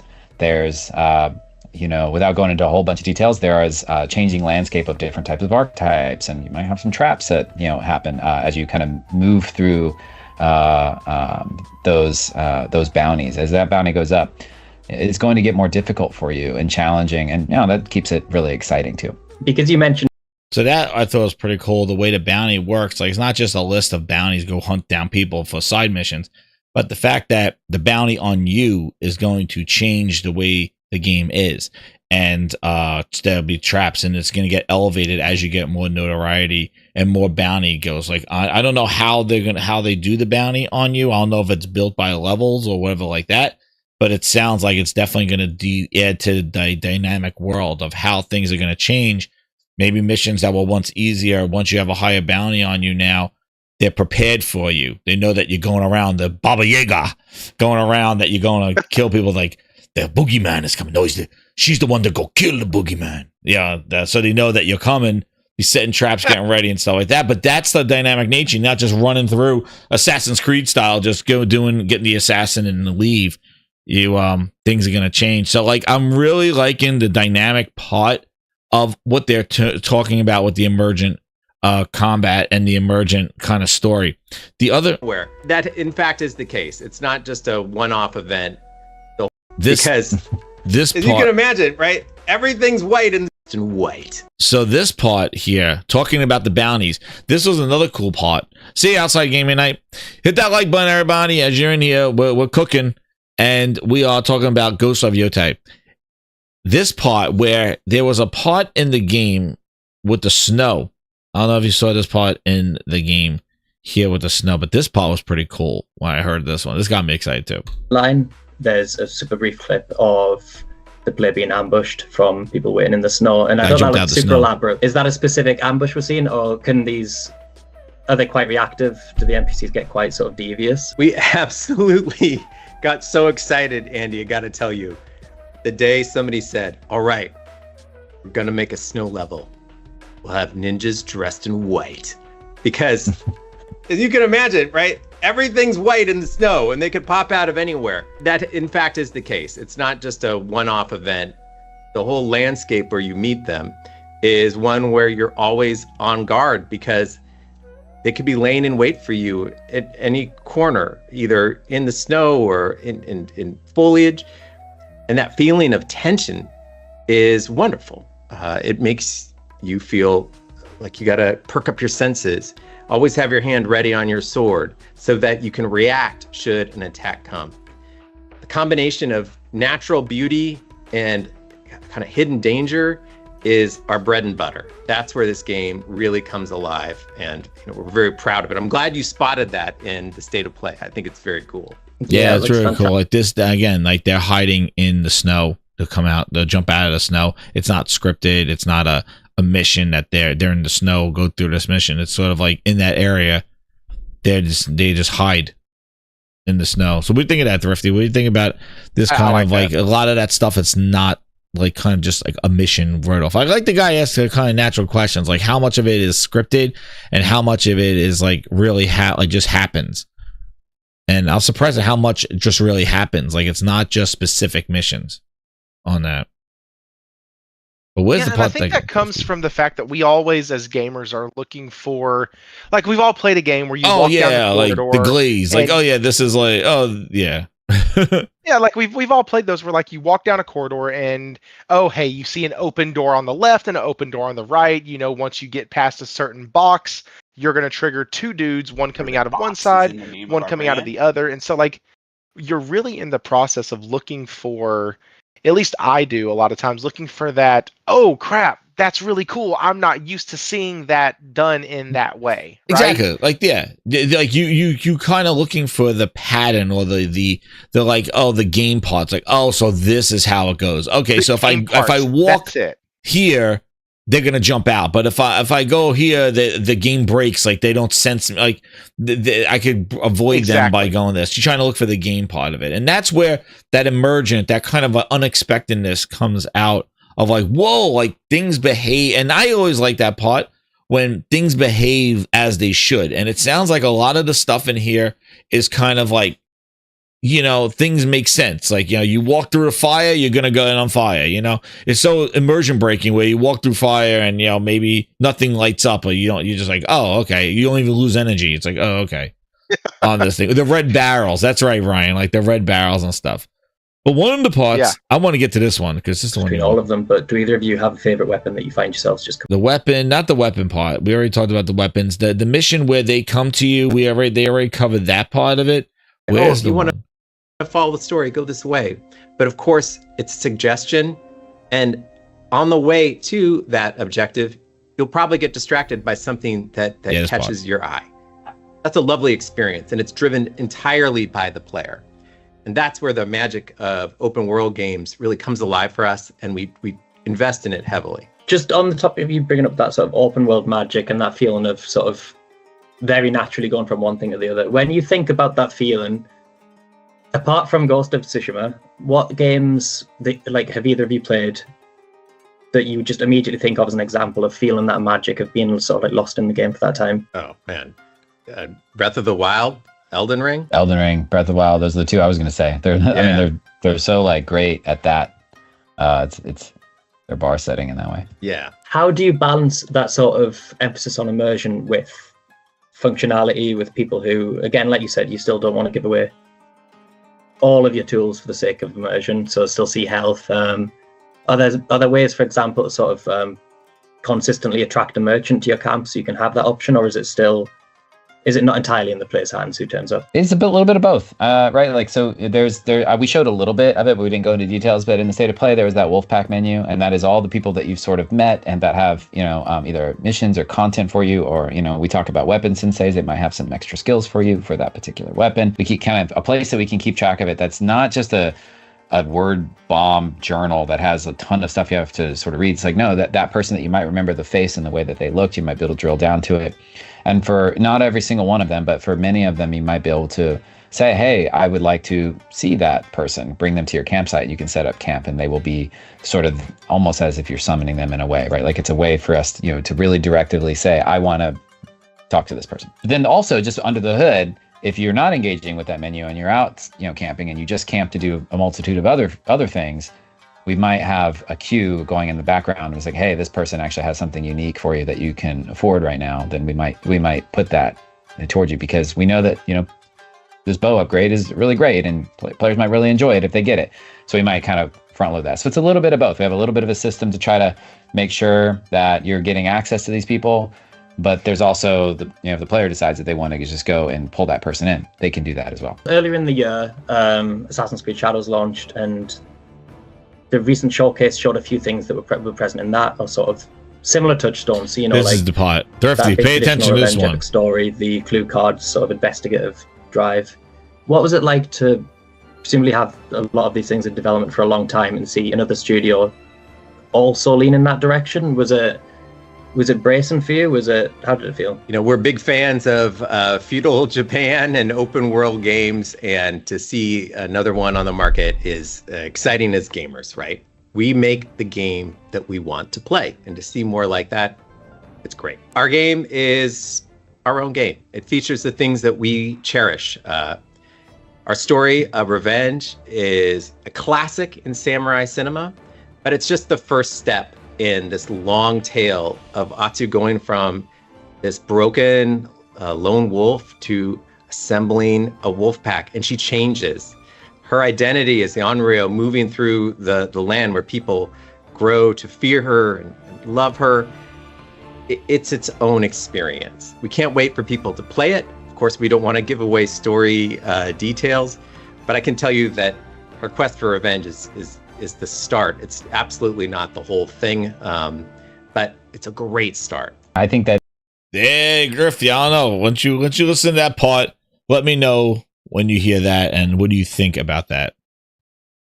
Hit that like button, grinders, as Thrifty's catching up on that part, and let's see what he has to say about that part. But yo, hey man, I'm hyped.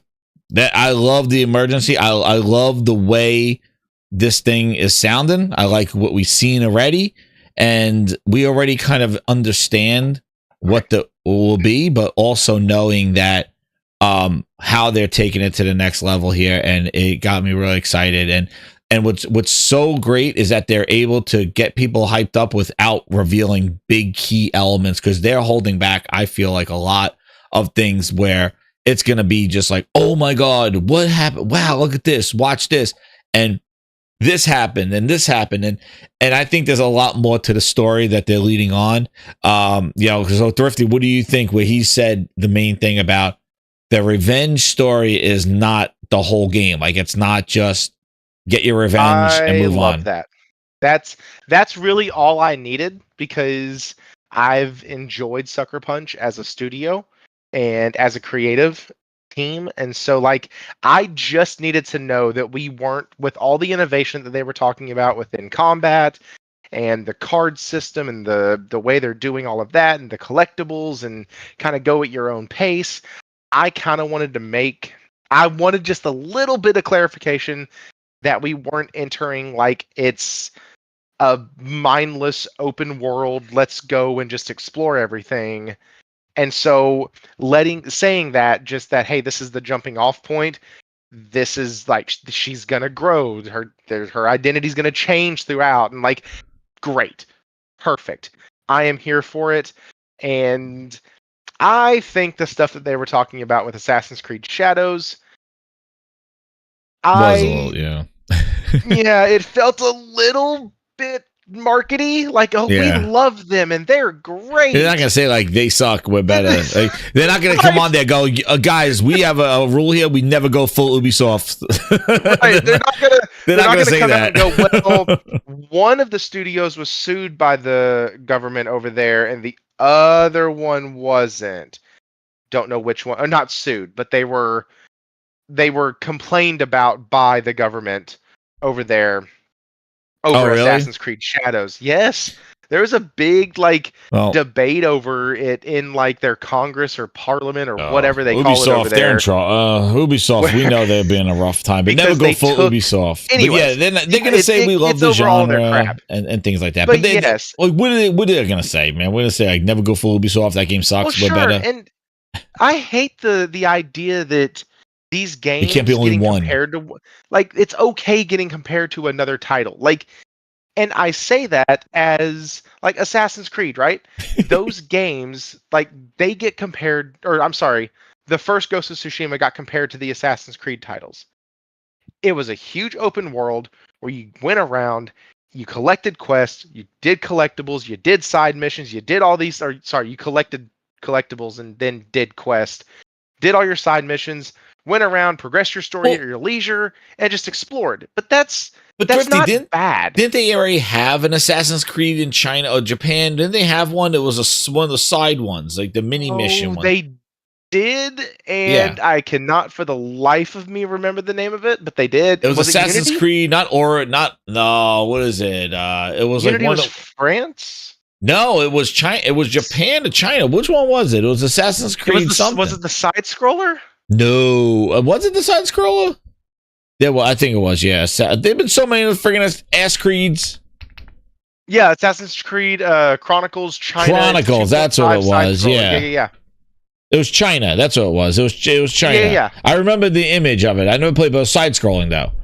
But like, they tried. If somebody creates a fighter pilot game, okay, the automatic comparison is going to be to Ace Combat. Well, you right? know how it is. Like, you know how, like, as soon as you, like, come on, even when they're the third person, everybody tries to make that comparison. I remember when Alan Wake came out next to Red Dead, they're like, oh man, they're competing with each other. It's like, huh?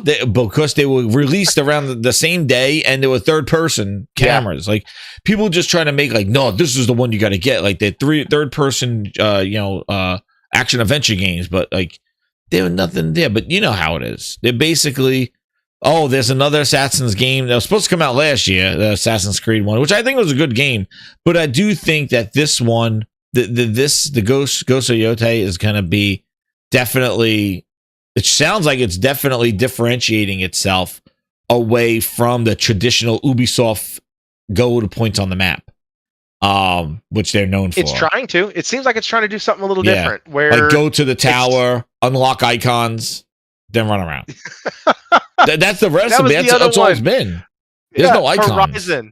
Horizon. That when you climb the tall neck and then have to jump off. That was Assassin's Creed mechanic. It's just Assassin's Creed. That was an Assassin's Creed mechanic. Run to the unlock the icons, climb to the top, and unlock the icons. That was Assassin's Creed. But yeah, I will never forget that. But yeah, go ahead. The tall necks and stuff like that. Yeah, I only called like 2 of them. That was about it. Like 1, I was like done. I'll just go. Dude, so I played Forbidden West late. I came to the Horizon game of when everybody else did, when it was $15 on sale. Like that's when everybody like started talking about it. It went on this big super sale, and then all of a sudden it goes on this big huge sale, and then there's a greenlit sequel and it's coming out. And anyways, I remember playing that game, and I was a huge Assassin's Creed fan.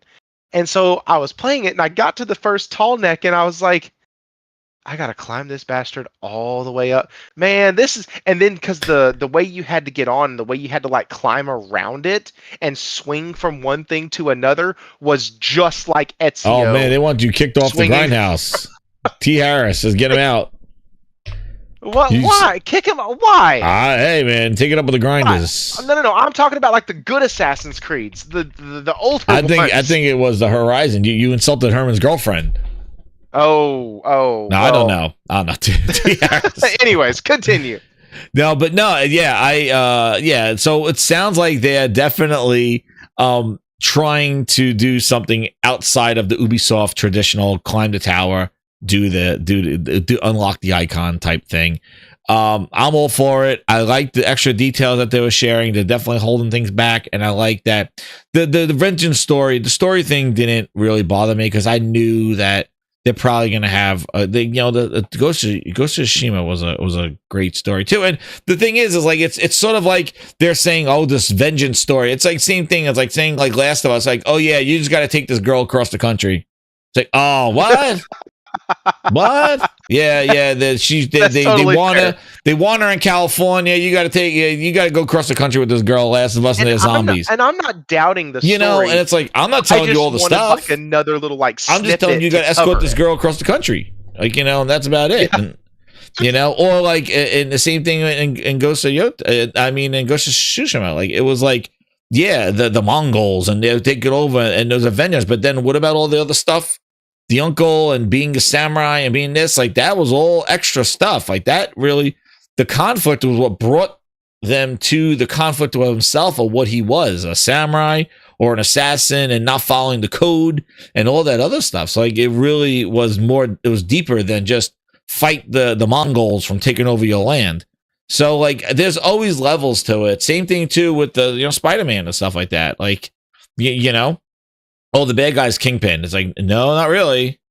And it's like, oh, you're friends with Doc Ock? It's like, so like, I really find that Sony does this very intentionally with their storytelling, that they just give you kind of the one of the arcs or some of the arc. And there's a lot of kind of twists and turns and things that happen in the story, of that stuff. So yeah, so that's why I really don't read too much into it. I don't want them to spoil it. I know that there's going to be more to it. I do like a good vengeance story, but I knew that probably wouldn't be it. Just go kill the 6 Yotei and then when credits roll. I'm sure there's some caveats there. And like they said there. So we'll see how it goes. Excited that that's going to come out soon. Was it come out? When's it coming out? August? No, not August. I wish it's coming October 3rd or Yeah. October 4th. Yeah, so it's coming out in the thing. One thing that's not coming out, Thrifty, and what's going away is we're gonna go trot over to the other side of the fence, the toxic green side. And yeah, forgot to talk about this on my last one. I've been going live. Movies and TV are no more on Xbox. You can't buy or rent movies anymore on Xbox or their store. You could watch your old movies, but they are gone. And what's another funny way of how this thing rolls out, no warning. There wasn't even a sign. They're just like, yeah, Xbox support, follow them for bad news. Because basically, you just go to Xbox support and they're like, yep, that don't work anymore. Well, what do you mean? Xbox support. What do you mean it don't work anymore? Yeah, we don't do movies anymore. Today. Dude, this thing came out of the blue. There was no heads up. It wasn't like, hey, we're winding down the movies and TV rentals. We're going to have a little sale, or, just let you know, we're not going to be able to sell and rent movies in the next week. It's going down. Dude, it was like Xbox support was like today. Tom Warren went into the thing. He's like, yeah, you go in there, it's gone. Like the whole thing, it's gone. Like, yeah, you can't do anything. It's over. So what I thought in memorandum of Xbox TV was, yet again, Microsoft just be shutting things down that they built their Xbox brand on, that they built as a feature set as part of their thing. People were buying movies. I had a few movies on there. Microsoft even made movies. Did you know that they made movies? Thrifty, did you know that they made movies? I did not.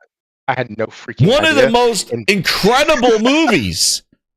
We're going to show it here. You think I'm not going to let it go? We got to have a memorandum for our good old friends over at Xbox, because box Where that box is in the name of our is in the name of the podcast. No, it's not. But anyway, we need to go and have a memorandum of when Xbox made TV movies. And I'm surprised that not a lot of people know the movies. What movies did they make? I'm glad you happened to ask that question. What kind of movies they make? Because it was probably a foreshadowing. Yeah, it definitely was a foreshadowing. It's kind of poetic. They built a movie of how to find the ET cartridges. That was their Xbox entertainment movie. How fitting that they went to go find Xbox ET cartridges. Hi, it's Larry Herb, Xbox Live's Major Nelson, here in White Sands, New Mexico, for possibly one of the strangest stories in video gaming history. Now, over 30 years ago, legend has it that Atari buried millions of the ET cart for Atari 2600 into a landfill outside of Alamogordo, New Mexico. Is it true? We're about to find out. We've got a world-class film crew, a garbologist, and several hundred hardcore gamers to get to the bottom of this legend. But we had hardcore gamers come with them too. It's guarded by rattlesnakes, scorpions, and a dead space chimp. So, as always, X marks the spot. Let's take a look. Hit me with the music! ET better move over. Xbox says make some room. It's coming.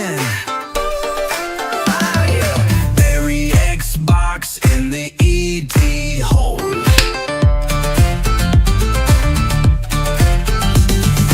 Bury Xbox in the ET hole.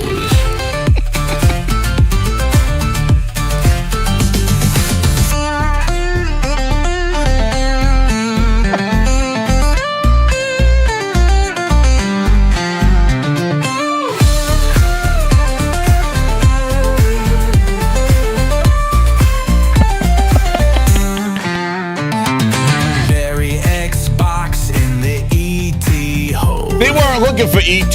They were just digging Xbox's grave. Oh, shit. Xbox in the ET hole. Oh, man. Then figure out where they're going to bury their Xboxes.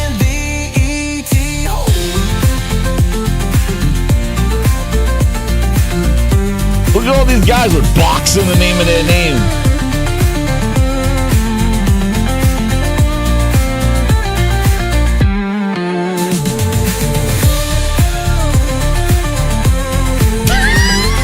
Feel on it.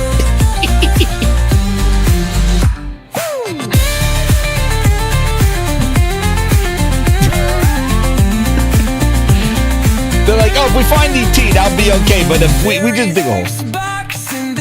You put Xbox in it. Gobologist. They got a gobologist.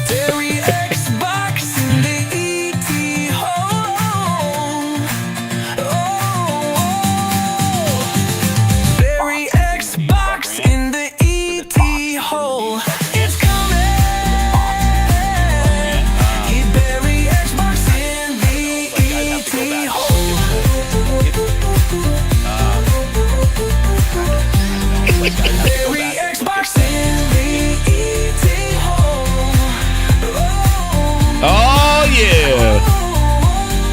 Bury Xbox in the ET hole.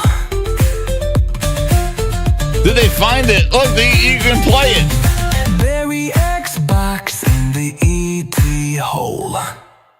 Oh man, there it is. The Dig, Xbox Entertainment Studios. Hit that like button, grinders. You don't get any of this content anywhere else. So in memorandum of Xbox TV and movies going away, this was Xbox Entertainment. Xbox and the ET hole. Man, they were just trying to figure out where to bury their Xbox and their new handhelds. Oh, man. So fitting. They're like, guys, okay, now we got the hole. Phil, where do we put these Xboxes? Put them in the hole next to ET. Oh man, nuts. ET better move over. Xbox says make some room. It's coming. Bury Xbox in the ET hole.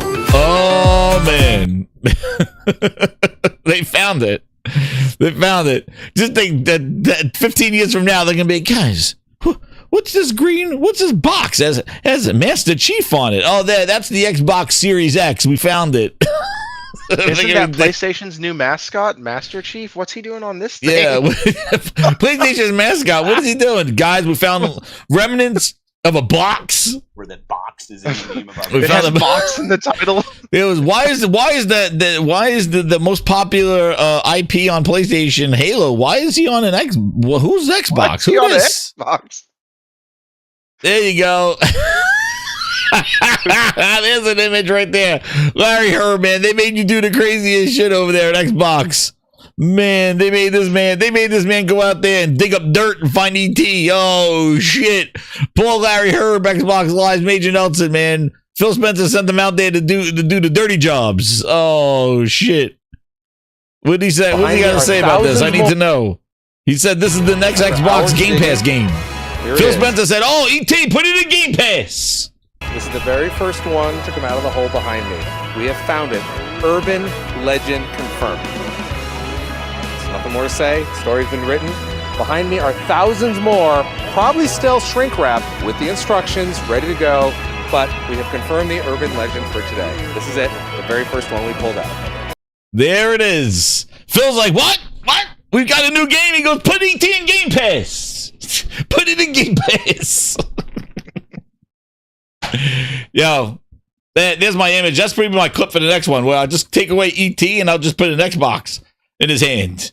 Yeah, that's where the Xbox is going to be going, man. They're going to be putting it right next to ET. ET, move over. They're making room. They said, oh, wait, this would be great for our Xboxes. This is where we're going to put them all. Oh. This is not Photoshop, man. I just went through the whole documentary. This is not Photoshop. This is the video. It says right there, The Dig, Xbox Entertainment Studio. This is what they would do. And you wonder why. People like, I'm just gonna get a PlayStation. Microsoft is digging up for an ET. It wasn't even like that. Like this.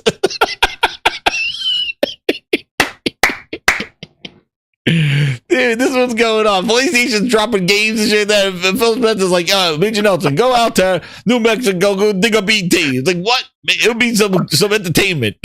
Garbologists were hired for this. Yo, Phil Spencer just Phil down 7 Major Nelson. This is what happens.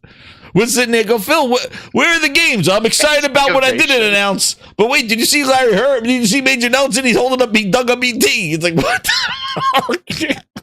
And you wonder why they are where they are now. They thought people look, Xbox entertainment. This is what they thought people wanted. Phil, what about what's going on with Halo? Yo, ET just came out of the hole. Well, ET. They love trash. Oh shit! Speaking of trash, Aaron's here. Hey, Ron. He came in right now. He must have smelt. He must have smelled ET. Hey, Ron, right now. It's Aaron. Hey, Ron, huh? He said Donkey Kong Bonanza is what he's playing right now. He put down the banana for a little bit to get on here.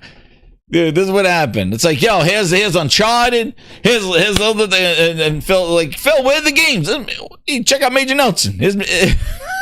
We dug up ET. It's like, is it coming to Game Pass? Nah. Dude. And you wonder why. Face, man, it's such a serious place where you paused. Like, his face is so dang intent while he's holding that. Looks like a really bad American Express commercial. Don't leave home without it.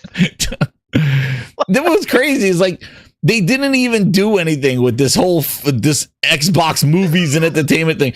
Like, it wasn't even like, oh, we're gonna emulate ET for arcades. I don't know. They didn't do shit. They just like make a movie, send out Major Nelson to go dig up ET with a garbologist, and then get a video camera and put it on Xbox. They'll love it. Yeah.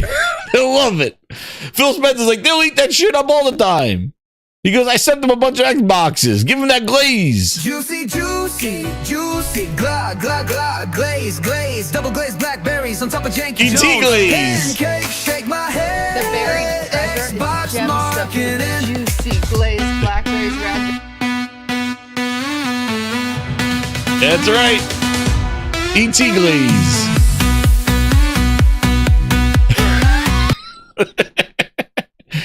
Yo, he's like urban legend proven. Like, he thought he was on the goddamn Discovery Channel.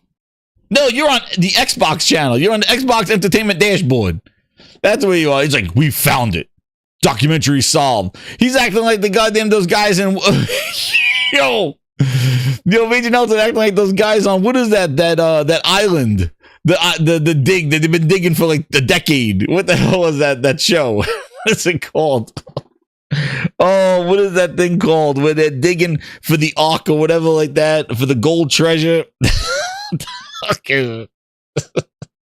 Something Island. It's something. Do you know that show, Thrifty? It's like on Discovery Channel.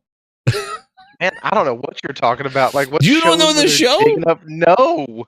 The guy's been digging for 20 years. They've been digging. They think they're gonna find the buried treasure on the something island. Oh, now I gotta go find it now. Thrifty, and you need. We gotta get you on. TV.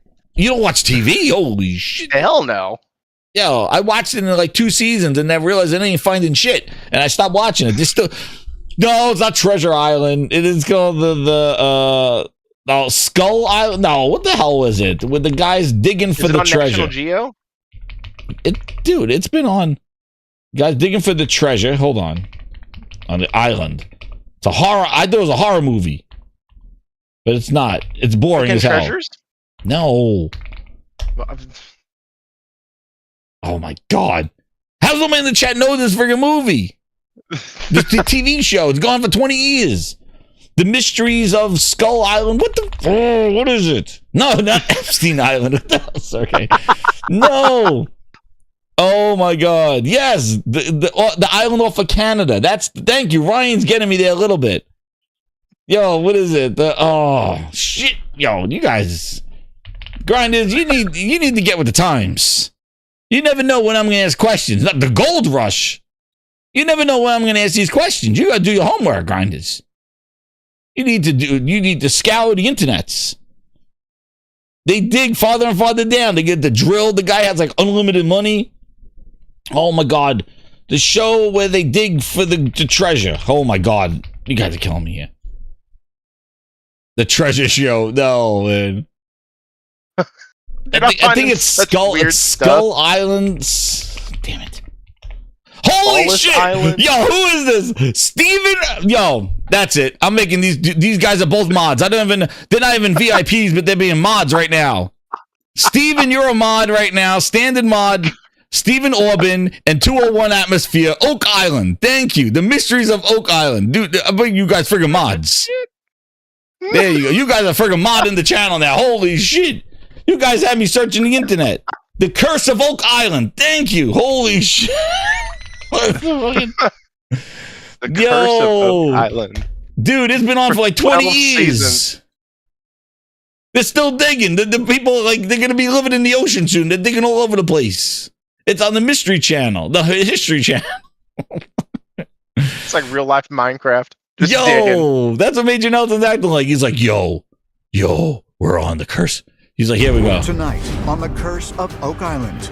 Here we go. The special 2-hour season 10 premiere. Smells like This is Major Nelson thinks he's on. A source of gold. This is Major Nelson, the money And pit. I think you have a human gold deposit here. And just some treasure. Yeah.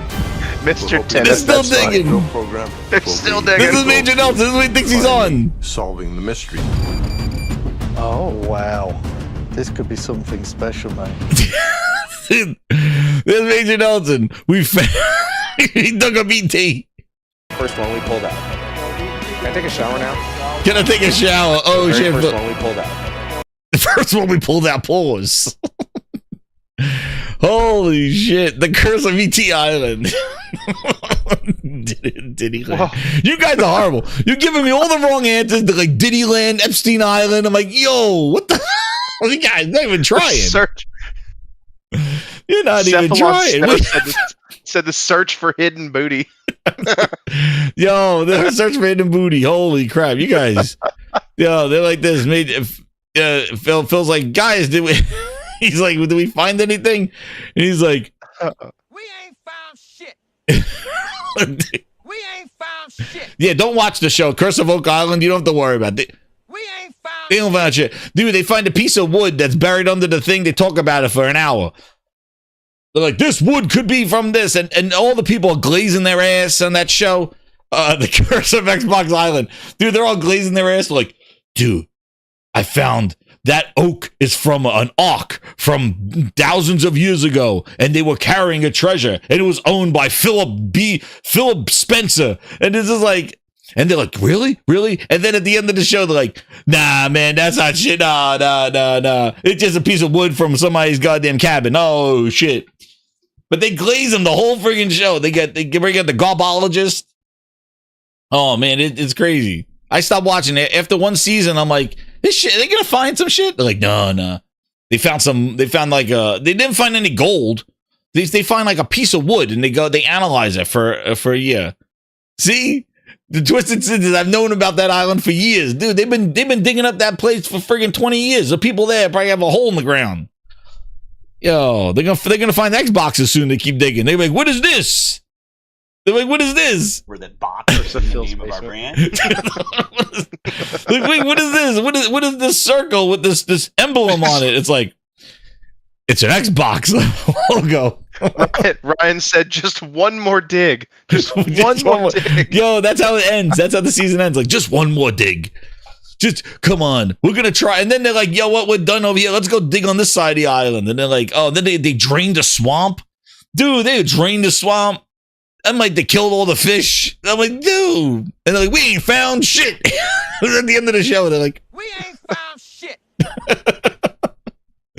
It's like, we'll see you next season.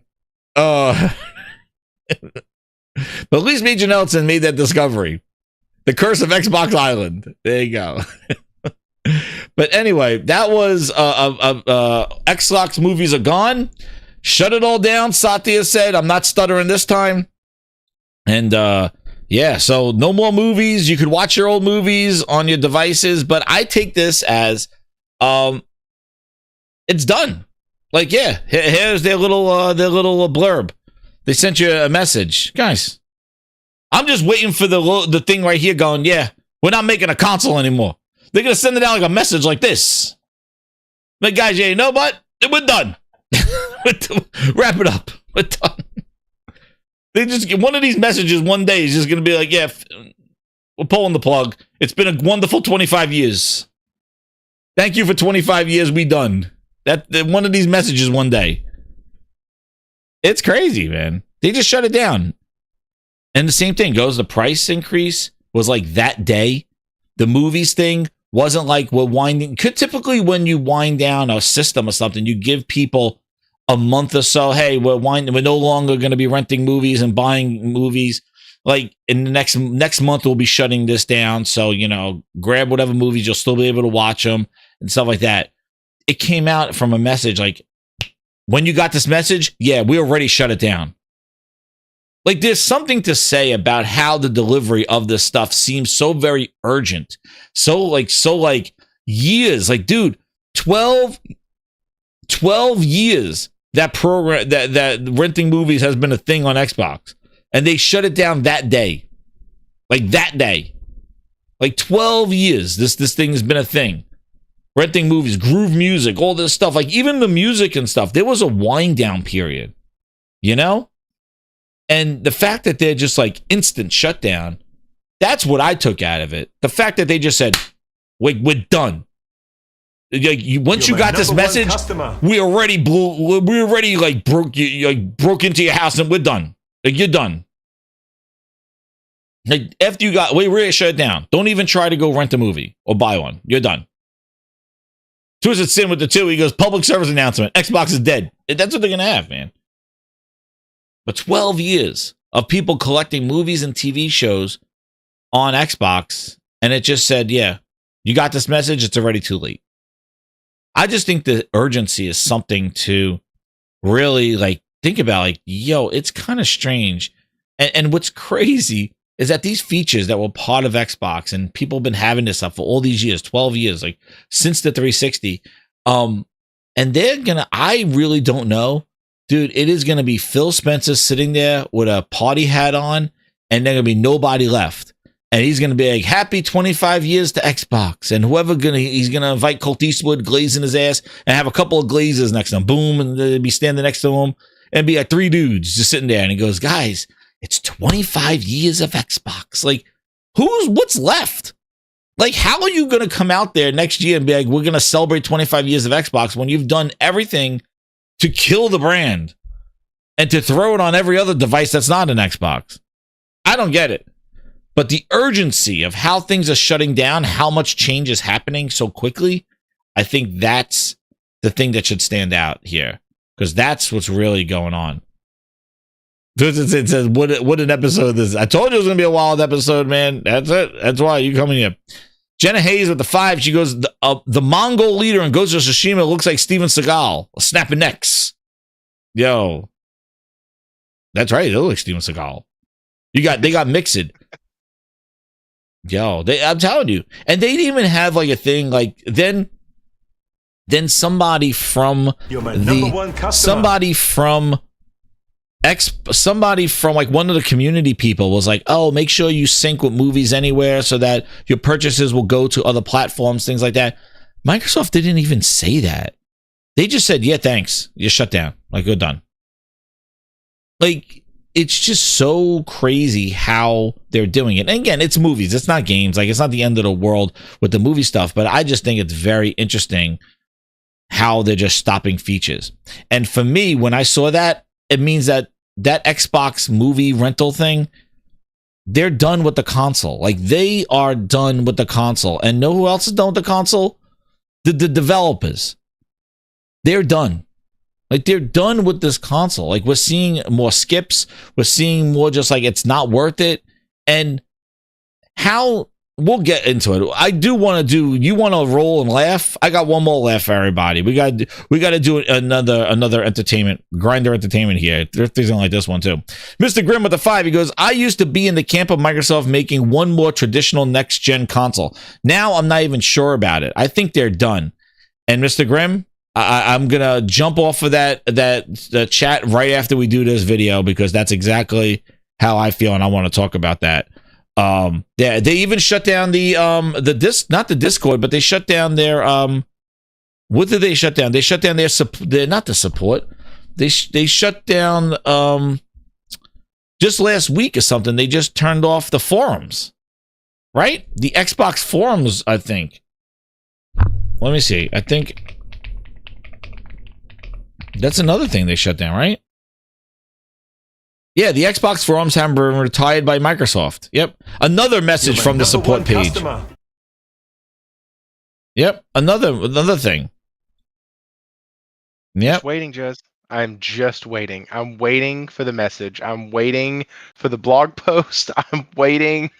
I know. Because it's coming. It has to be. They shut down. They're shutting everything down. Yeah, it was the forums that there was, and I thought it was support, maybe Xbox support. They shut something else down. Wasn't it the family? They shut down something like child and family. Oh, where's that family plan? Or, yeah, that family plan that they beta tested. That they're not doing that again. Yeah, but somebody sent me a message last week that they were shutting down. Let me double check, because somebody sent that to me here. I just want to make sure I'm right with it, because they sent that in my direct messages. I think it was who was it? So make sure JW usually yells at me. He's like, "Oh, I've been in the room." Now he's not here. Where is was it Lucci? Lucci, was it you? Was Lucci here? That they were shutting down.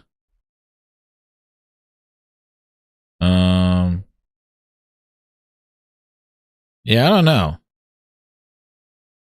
The Xbox forums, right? Yeah, it was the Xbox forums. That's what it was. It was the forums. Yeah, they shut down the forums. Because there's no Xbox anymore. Like, that's the thing. But Xbox Series shut it down. But wait, we got a funny video here, but there's still like, dude, you know when there is the end of Xbox, there's still people that are telling you that it's fine. It's fine. And they'll tell you that PlayStation has a problem. Like this. A good meme himself. Sorry. Let's listen to him. Man, this is bullshit overload I got right here. Hold on. I got some bullshit overload. But let's listen to this. Man, oh man. This had me. I was like, oh, cross-eyed. That's really bootlegs here too. Gonna give them a lot. DS2 didn't chart. Sorry, it's just the way it is. It did not sell well. We will didn't chart at all. That's trending too. Chart, so it's not in the top whatever 15, 20, whatever that you normally come out. When did it launch? It launched. When was it, like a few weeks? You're my #1 customer. Probably hasn't had enough time to chart yet, right? It's possible, but it did not chart. But they got them. The release date was 24th of June. So, about a month. Yeah, not enough time, probably. We'll probably say it next month. So maybe it does come up, but that is kind of how it is. June 26th. It's possible. So that's kind of where they are. I don't know where those are going to help them or not, but hopefully Yotei sells. Of course, it's in a very crowded time with a lot of other releases. So but hey, it is like their big marquee one game a year thing that they do. Granted, they have MLB The Show, but that's kind of their thing. We'll see if that helps them. And then they were hoping to gain a lot from the expected release of a certain Take-Two title. That did not happen. It's going to move to next year.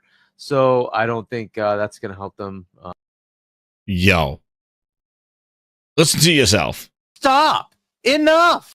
Stop. Enough. Stop. Enough. Stop. Enough. Juicy, juicy, juicy. The glue. Glad, glad, glad. Go. Blackberries on top of Yankee Jones. Pancake, shake my head. Xbox marketing. Dude. Wait, I don't know what he stopped talking. Stop. Enough. Stop. Enough. Stop. Enough. Uh-oh. You know what I'm seeing right here? You know what I'm seeing? You know what I'm seeing? You know what I'm seeing right here? Juicy, glad, glaze, double glazed blackberries on top of I'm seeing this right here. That's what I'm seeing. Huggy, you gotta stop this. Stop. Enough. Stop. Enough. Stop. This is what they do. Enough. Phil Spencer's here. Phil Spencer flew.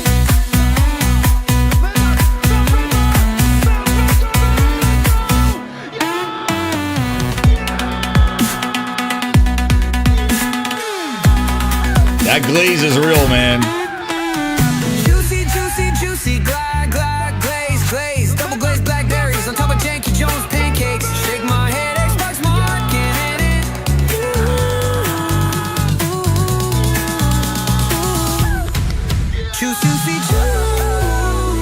Stop. Enough. Stop. Enough. Stop. Stop. Stop. Stop. Enough.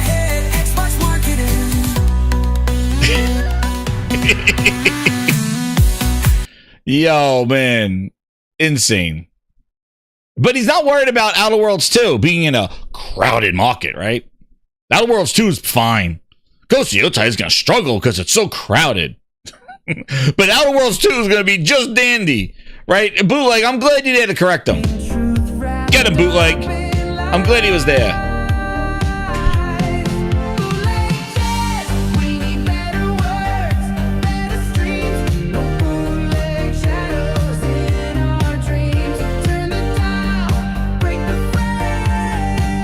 Another one.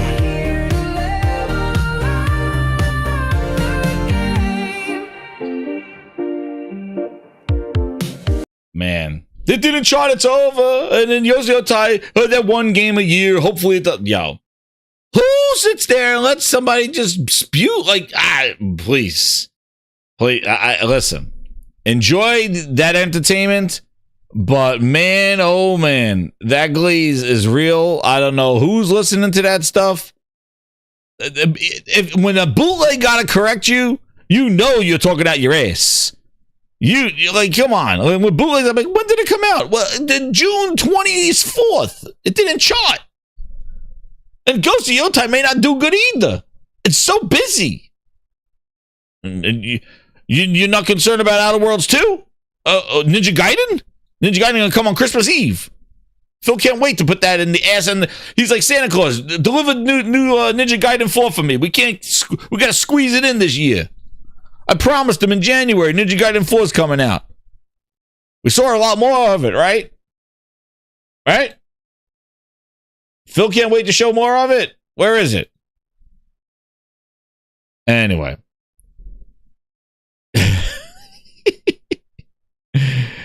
Man, dude. And what I don't get is how they fly them out there. They give them hand previews. Like, this is Phil's community. When Phil says he wants the community to feel special, to feel good, like, they're like, what are you glazing them for? Like, I don't even understand it anymore. The lore of PHILNESS, it has to be like, I don't even know, man. I don't even know what's going around anymore. Like, it's just craziness. I don't know, Sergey. I don't know who's listening to that stuff, but it is crazy. Because everything that has said, it's this, like, Thrifty. The Series S. Like, how many times do we need to visit this thing to know that this thing is a problem? This thing's been a problem since it launched. Even when it was announced, there were concerns that people didn't like a weaker console leading into the next generation. And that was before it released. Now we're 5 years in, and I think we have understood now that this S, it's a problem. It's been a problem. As much as they want to say Sony money hats and all this other stuff, how many examples do we need that this thing is not ready for prime time. It is not a transition console. It is nothing. It does not belong. And Phil will not let this thing just go away and move everybody forward, and instead keeps this thing back there and nonetheless increase the price of it. What I'm talking about, we have Xbox's own, their own developer, Ninja Theory. No performance mode announced for is a highly requested the feature. Series S. It's coming to the Series X and the PlayStation 5 after over a year. Two things. One, why is the Xbox Series X not getting performance modes at launch for their own games? Focused development? Two, how do you not put performance modes from your own studios on the S? If Hellblade 2 not having performance modes on the S, they had over a year. No announcement. From our community, and that's a setting that the players can choose within the options to run the game on a 60 frame per second mode. You can swap between the performance and quality modes. It's because they've put themselves in between a rock and a hard place. They have the Xbox Series X that can compete performance-wise with the PS5, right? Good deal, great. We know this because third-party companies can put their games on both systems, and both of them run well, both of them play well. Sometimes the Xbox gets the edge. Most of the time we see the PlayStation get the edge, usually in performance. But with Xbox going over and putting their games over, you put yourself in this position where, well, there's this Pro that we really need to have, we need to have a mode for. We need to show and tell people who bought the Pro, hey, this is why you should get. It's not just on the Pro; it's on the PS5. Right. And the Series X. It's not on the S, from what they said. Yes, so they give it to the Series X. I thought it was just the Pro, so I will correct my statement. It's the same premise, though. They give it to the Series X because they're giving it to the PS5. They can't just send it over to the PS5 without doing something to the game. And the reason I say that is because, well, we have standards over here, those of us who mainline PlayStation. We know what quality is, and we expect that they're trying to sell the game, too. Right, and so if you're not going to give us that quality, we're not going to buy your stuff. So then they're in the position where they can't give us the quality and not extend it to their Xbox base. But the problem is the Series S can't handle it, so they're stuck with, well, do we screw over PlayStation and expect our game to sell with no update, no nothing, or do we go ahead and just say, well, you know what? The Series S owners didn't really give us their money anyways, except through Game Pass. So F them. And we're going to make sure the X owners get the same upgrade or at least something comparable. Because I don't know how it's going to perform on both systems. So that's why I said something comparable.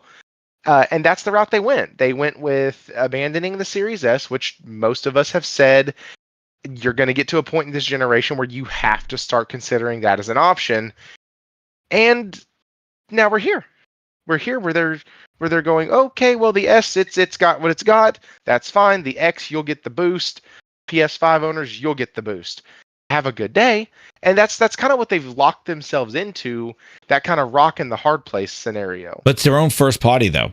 That's the thing. Third party's been doing this stuff. It's their own first party. You can't make a potato run better than what it's going to run. But the fact that if their first party is not doing it, then how is that? Then nobody else is going to. There already people have not done it, but it's showing that it's acceptable to say, hey, if you can't get performance mode to run on the S, just ship it anyway.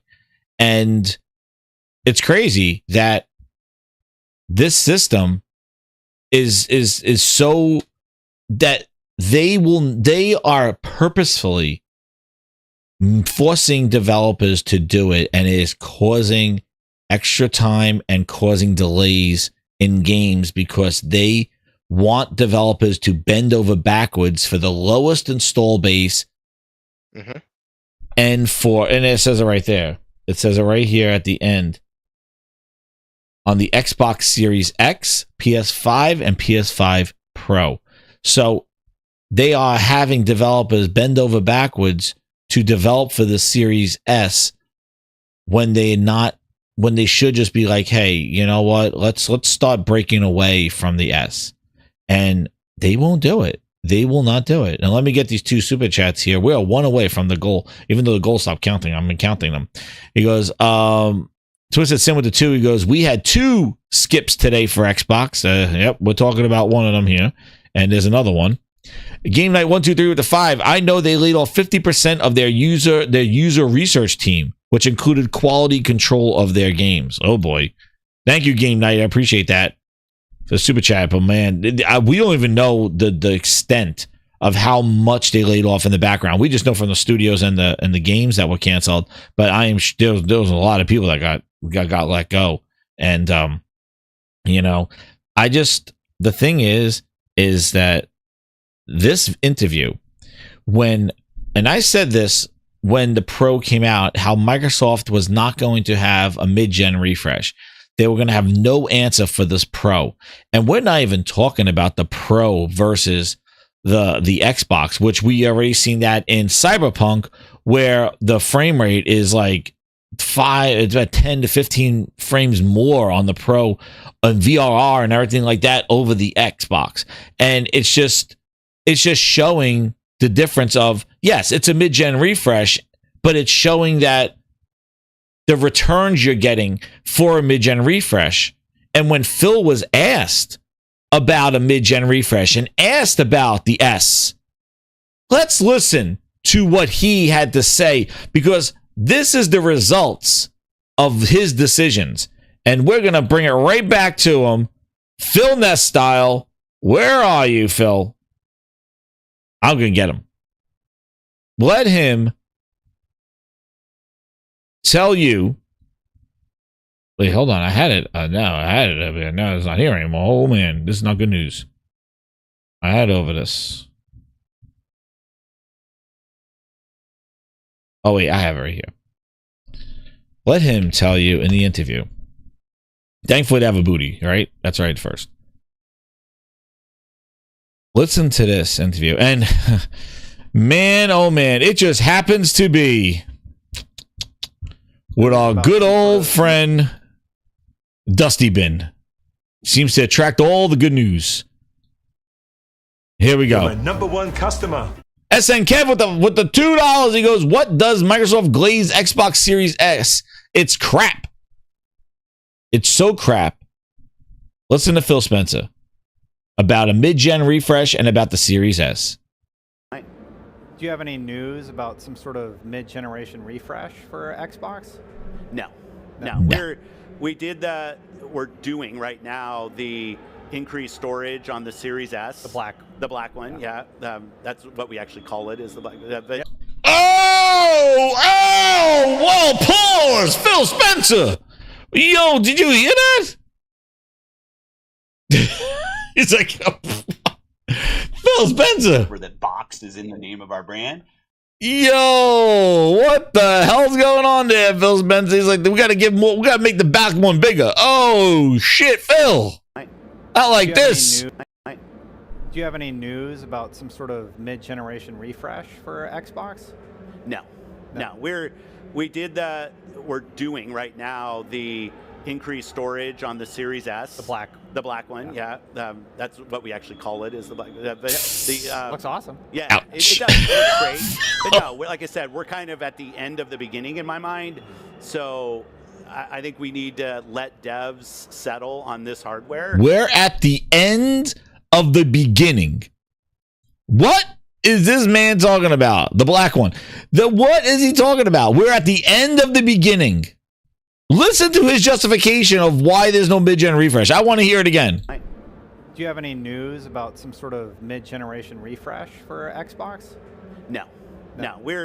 We did that. We're doing right now the increased storage on the Series S. The black one, yeah. That's what we actually call it, is the You're my #1 customer. Looks awesome. Yeah, it does. It looks great. But no, like I said, we're kind of at the end of the beginning in my mind.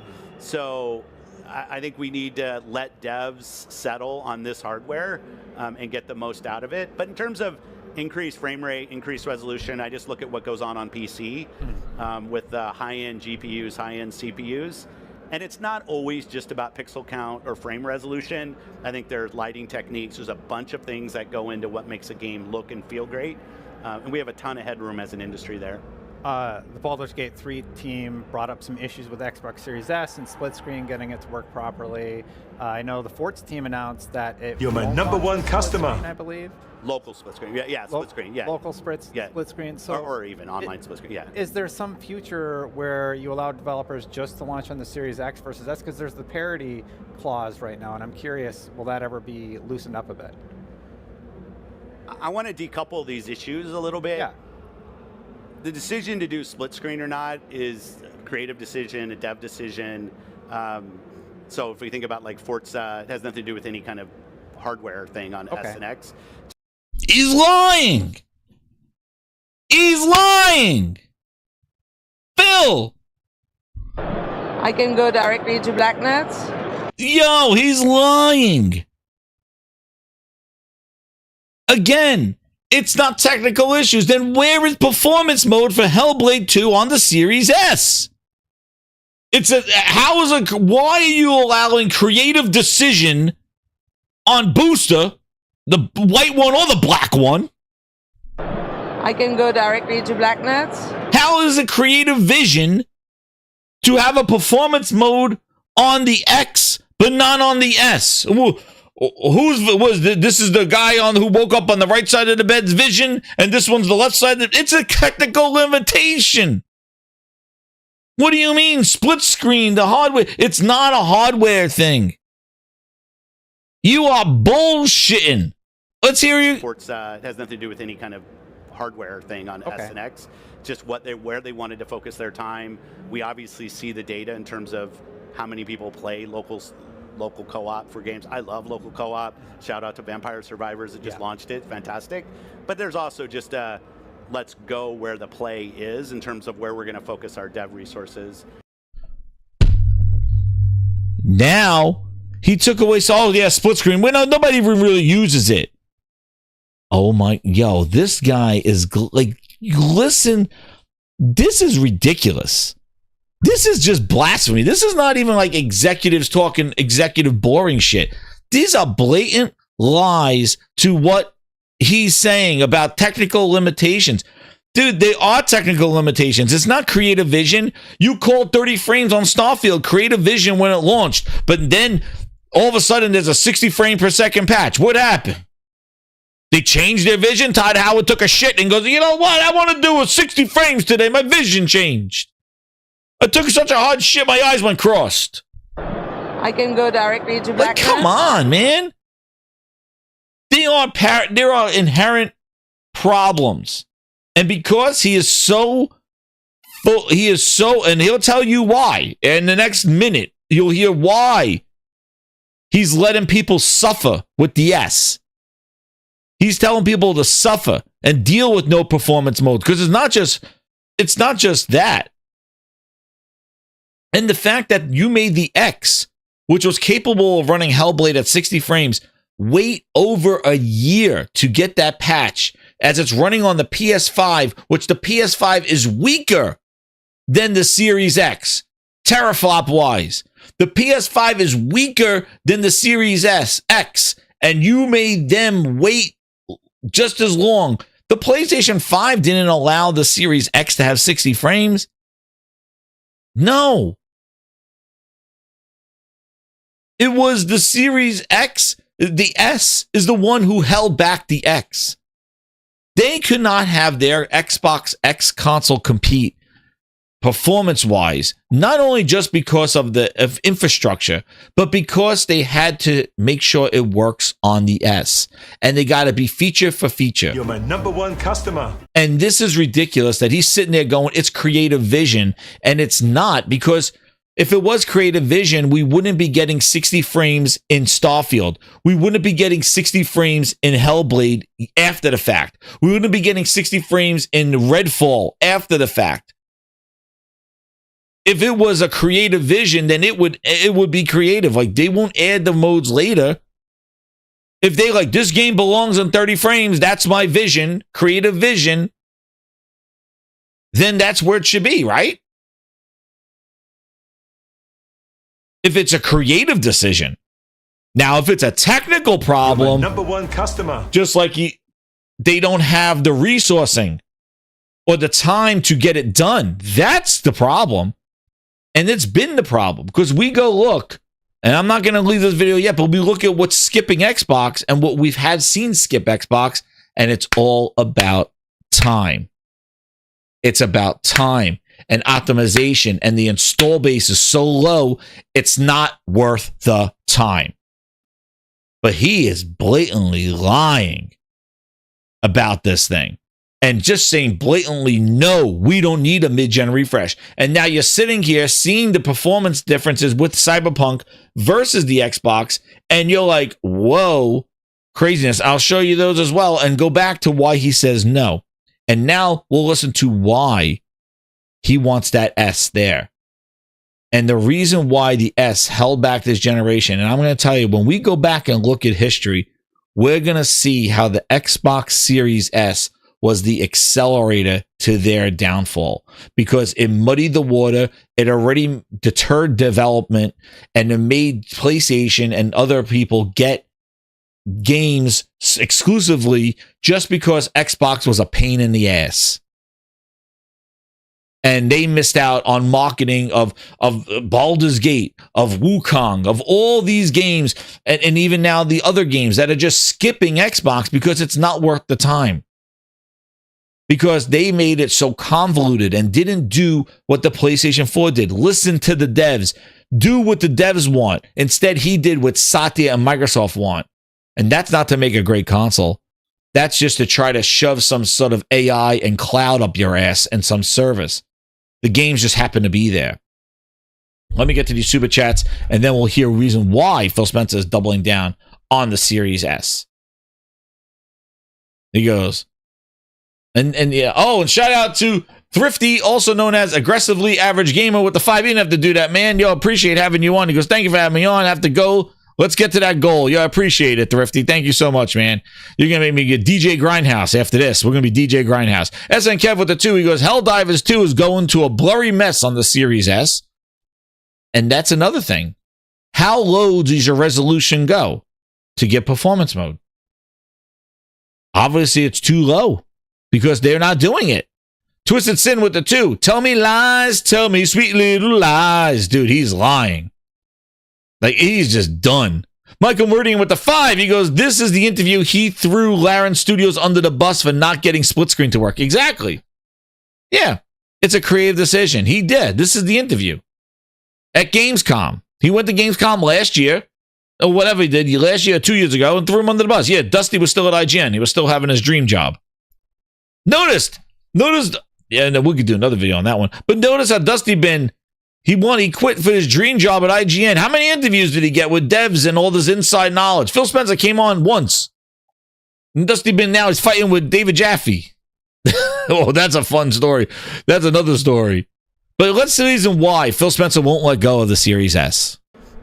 In terms of the 2 platforms, I want games to launch on both platforms. There are feature differences between the platforms. We have an ability to kind of handle that and how it works. Where teams are going to choose to focus their time and their effort is up to them. We're here to support them and what they want to go do. Problem right there. If the teams want to, like, you are making it difficult for these teams. You like that whole sentence right there is the reason why Xbox is sucking. It's because they are just throwing these options out there and they're like, devs, do whatever you want. That's why the quality control's not there. That's why these games are missing things. That's why you see foliage is a glitch. Oh, the trees are not there anymore. Oh, there's less trees on the Xbox version. It's because the devs are making the decision of the pain in the ass thing that Microsoft gave them. You know, it's like I'm going to give you a car. You're going to have a quarter of a tank of gas, half a flat tire, like flat tire, and you can have one flat tire. You get a quarter tank of gas. Air conditioning doesn't work, but I want you to get to this place. Now, I don't care how you do it. You could go take the highway. You could take the streets. You could go off-road. I don't care. But I need you to go to this place. And that's what he's doing. He's giving these devs a broken down minivan with a quarter tank of gas and going like, yeah, well, there's your destination. You figure it out. And some of these devs are getting really wise up going, you know what? I'm not driving in this piece of shit car. You keep it, Phil. And that's exactly what's been going on. When PlayStation's over here going like, yo, here's a full tank of gas. This car tops off at 200 miles an hour. We got you with a premium air condition. We got you with Sirius XM. We got you with incredible music surround sound, 5.1 with subs in the back. We got brand new tires, a full tank of gas. What color do you like? We got it in red, just like you wanted. And we need you to drive to this destination, please.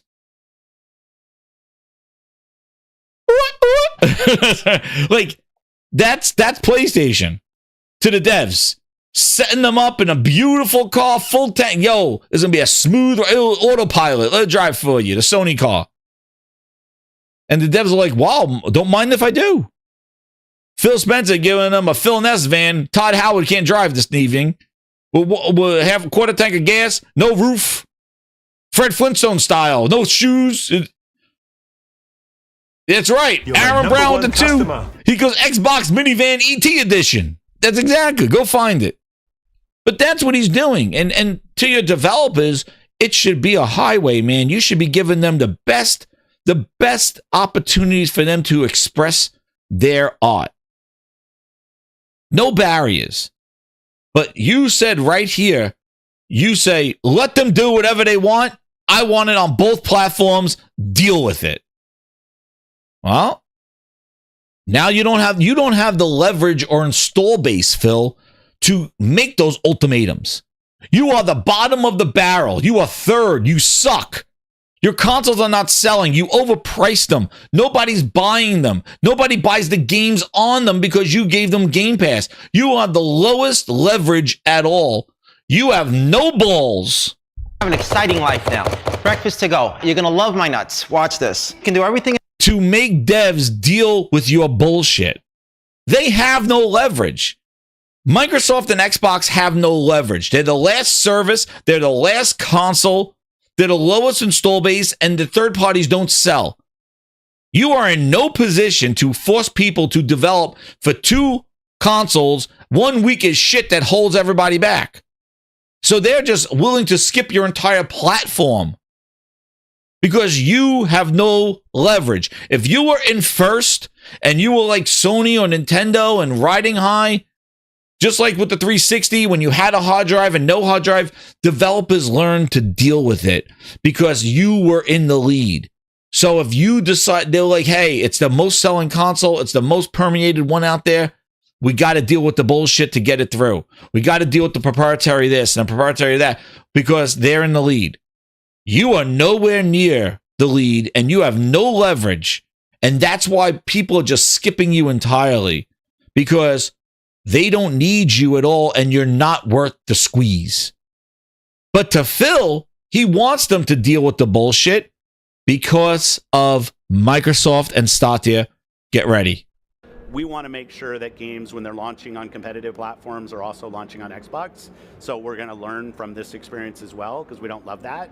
But I don't think it's something that's like a fatal flaw in the system. It's partners. Dude. He wasn't prepared for the pushback from the devs. He wasn't prepared that people will just skip their platform. He says it there. We're here to support them and what they want to go do. We want to make sure that games, when they're launching on competitive platforms, are also launching on Xbox. So we're going to learn from this experience as well, because we don't love that. But I don't think it's something that's like a fatal flaw in the system. It's partners. Yeah. he was not ready for developers to skip them entirely. And he thinks he can wine and dine them with Game Pass, which they don't make money on, or Microsoft has to pay and wine and dine them. He's still learning. Dude, he is done. They need to wrap it up. Wrap it up, because it is not even like he's a cool dude anymore. Like, he is blatantly just being disrespectful and just blatantly lying and trying to disrupt and destroy everything in gaming for the sacrificial part of Microsoft trying to get AI or whatever hell in there. And he continues to say the reason why he wants the S there is because when you think about, remember this interview when he said, when you think about the handheld PCs, having a weaker system helps them develop for those specs of a handheld. That is another reason why he spun around that the S is good, because it forces devs to think for lower specs. That helps with the Xbox handhelds. Well, not the Xbox handheld, but the PC handhelds. It's like a configuration. Even though the Xbox Series S is completely different development than developing for a scalable PC. They're two different things. And if they're not, then explain why games just are not on the S.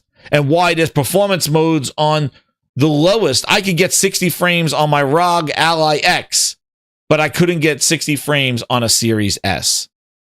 How does that make sense? How could you get on a Z1 chip? You could try to get 60 frames. You could drop it to the lowest resolution and it will do 60 frames. But on Xbox Series S, it doesn't even exist. Why? Creative decision, because they don't want to waste their time. Artistic choice. All that horseshit.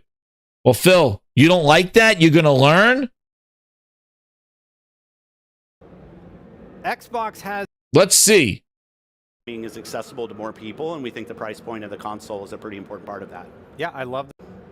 I want to make sure console gaming is accessible to more people, and we think the price point of the console is a pretty important part of that. Yeah. Oh, wow. Another PHILNESS tip. He wants the console to be accessible. So, Phil, how do you explain about the price increases to all your consoles? Some amazing games doing great work across S and X. Diablo looks great. Starfield looks great. Forza looks great across both. And, you know, we think... I want to make sure console gaming is accessible to more people, and we think the price point of the console is a pretty important part of that. Yeah, I love... Well, I guess it's not important anymore, right?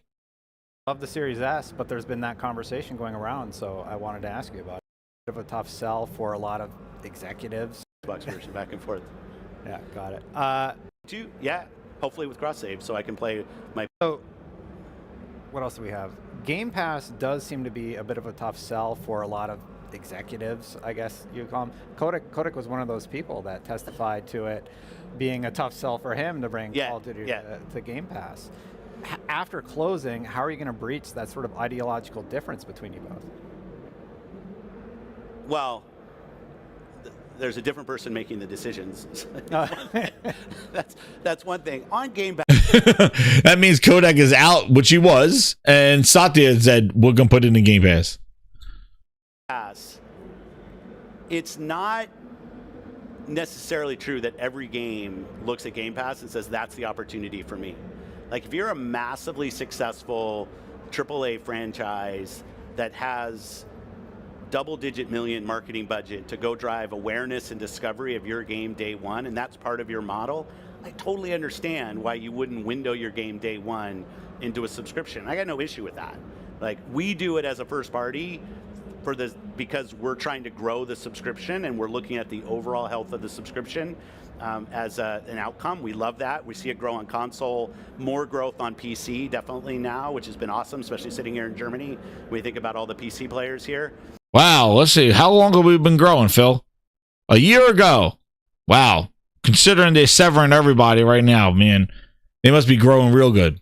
But so I just got out actually of a roundtable with a bunch of indie develop leads, studio heads, and the subscription helps them. It helps them in terms of dev funding, Indies, certainty, and what they can go build. every game that's in Game Pass is available for sale. So we're not trying to turn the world into a subscription-only world. I promise. That's not our plan. And we think it's a great model for certain teams. He And for other teams that promises. decide it's not the right model for them ever or right now. That's also totally cool as well. Okay. Well, unfortunately, Great. Starfield looks great. Forza looks great across both. And you know, we think. I want to make sure console gaming is accessible to more people, and we think the price point of the console is a pretty important part of that. yeah, I love the Series S, but there's been that conversation going around, so I wanted to ask you about it. Yeah, no, I think it's a fair question. I will say that I think some of the discussion in the community has maybe not come from us or the devs. It's been more the community building, well, this happened, and then that happened, and then so... Oh, he's blaming it on you, the community. He blamed it on you that it's not the Series S is the problem. He blamed it on you. Iconic Games with the 5 VIPs. Thank you very much, man. I appreciate it. Oh, man. Oh, crap. Where is that? Where is it? He's blaming the community. Oh, damn. Blaming the people. Oh, shout out to Iconic Games. Where did he get us to? We're at 90 VIPs, man. He wants that DJ breakdown. Let's go. We're at the home stretch, baby, of the PHILNESS.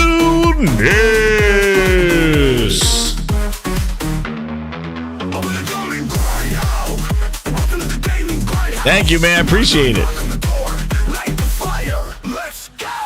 He said it's not the devs talking about it. It's not the devs. It's you. It's you. 4 a.m., man. He's cooking. Gaming Grindhouse. That's right. Keep you up at 4 a.m. Thank you. I appreciate it. It's your fault. Hit that like button. It's your fault. Everybody with the like button tonight, it's your fault, Phil said. It's not the Series S problem. It's your problem. It's the community. You're the problem. He just blamed you. Well, Phil, I got a question for you. You're my #1 I got a question for you. I got a question. Phil, who this? Who this? Bootleg is on it. Michael Meridian with the 5. He goes, hey, Jez, how come they private that Series S video? What are they hiding? They're hiding they're hiding the truth.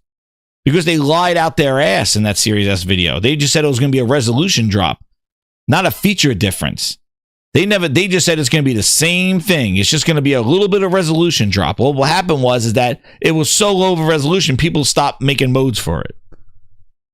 PS5 makes the most sense at the moment. Quote from the Ori dev that suggests that No Rest for the Wicked will skip Xbox for launch due to market conditions. Xbox can't compete as they are getting washed in console. How many times? How many times? Smash with PC handheld. Great ass! How many times? Another one. Like, we hear again. Are we going to hear about money hatting? It's a year exclusive. Whatever it is, the stars are lining up and Xbox is a black hole because Phil can't get out of his own way. Moon Studios says the No Rest for the Wicked might skip Xbox at launch, with firms suggesting that the PlayStation looking at the numbers. So this is what the developer said. Well, Ginger Prime, our good friend over here, that you may know him from. Loves himself some PHILNESS. Nope, PHILNESS is coming home. He wasn't screaming about this, Phil. By the way, given the current marketing conditions, we might only release PS5 and potentially the Switch 2 for the time being. We'll have to discuss things on Microsoft to see what makes sense for Xbox. Now, one of the things that was interesting in there is that he said that the studio will support PC, Switch, and PS5, but creating an Xbox version requires, quote, a ton of resources. which does not make sense to me. The game uses the Unity engine, so it could be deployed to every console. Performance shouldn't be an issue if they plan to support the Switch too. Even with the Unity engine, Xbox will still be the easiest platform to support since it shares the software stack with PC. Who knows? Here they come. The community, blame it on them. They're like, it doesn't make sense. It doesn't make sense. There's nothing to officially confirm yet. We want to support consoles. Just looking at the numbers, PS5 makes the most sense at the moment. We'll ship on all platforms, but not likely at the same time. Now, the thing that I get out of this, the thing that I'm seeing in here, Grinders, one thing that I'm seeing in this situation, and I'm just closing out all my freaking tabs now, is that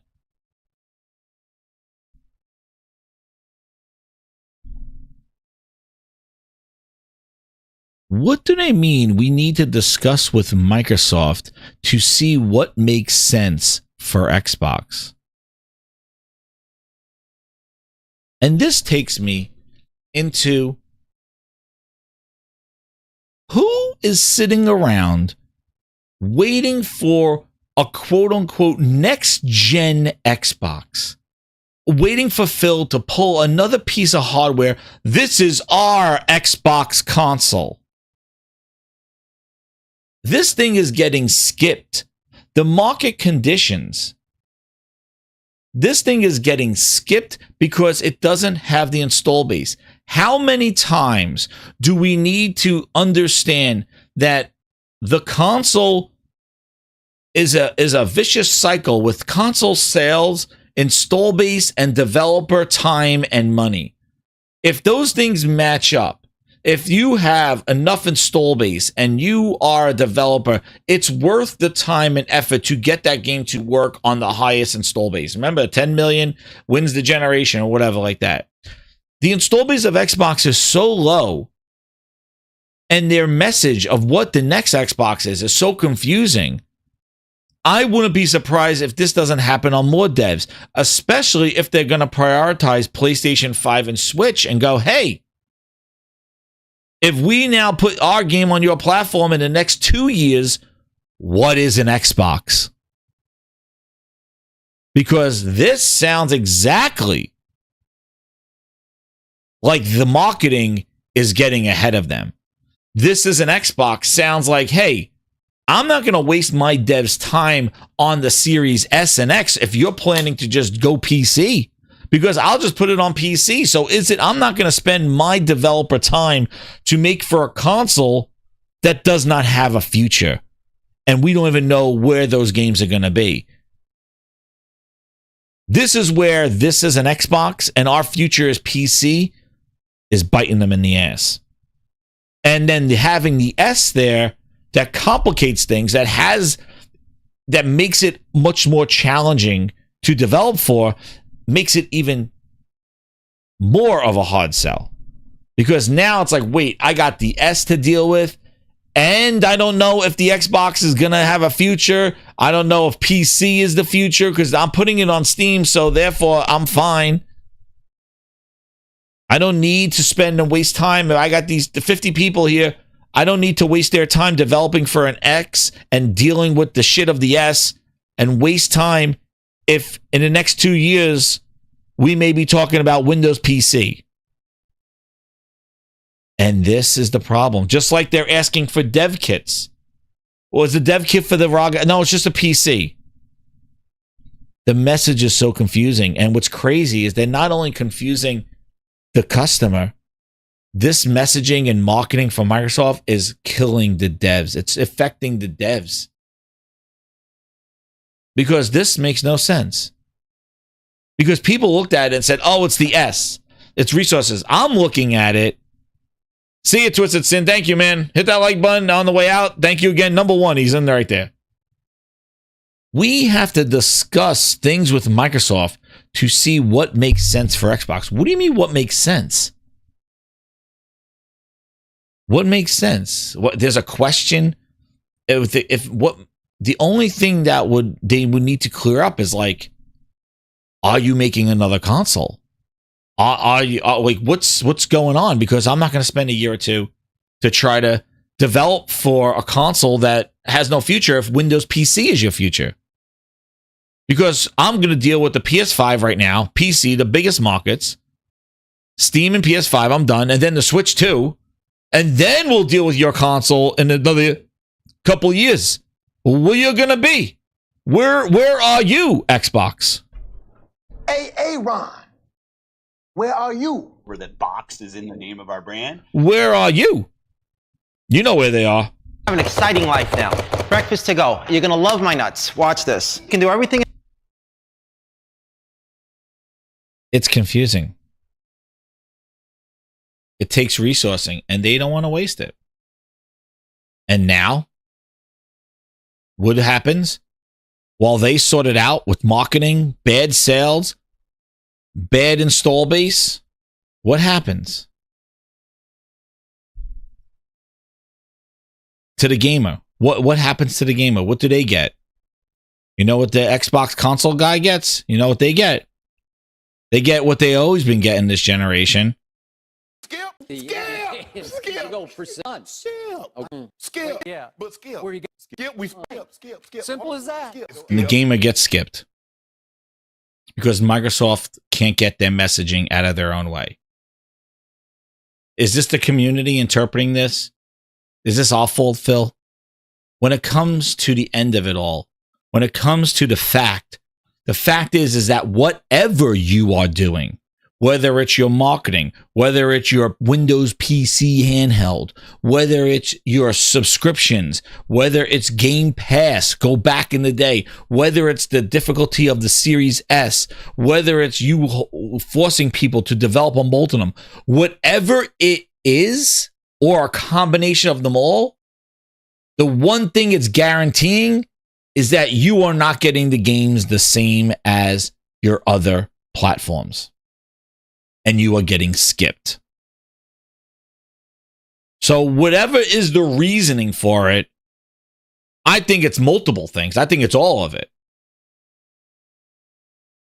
But it's all based from their decisions. Phil and Satya's decisions have ruined everything Xbox. They've ruined it. They've gutted it. They've destroyed the fans. They've destroyed the brand. Quality is still not there. Shipping out your first party games with no 60 frames and then adding it later when you bring it to your competitor. But then saying that it's creative vision when it's 30 frames. And then when the 60 frames comes out, it skips one of your consoles.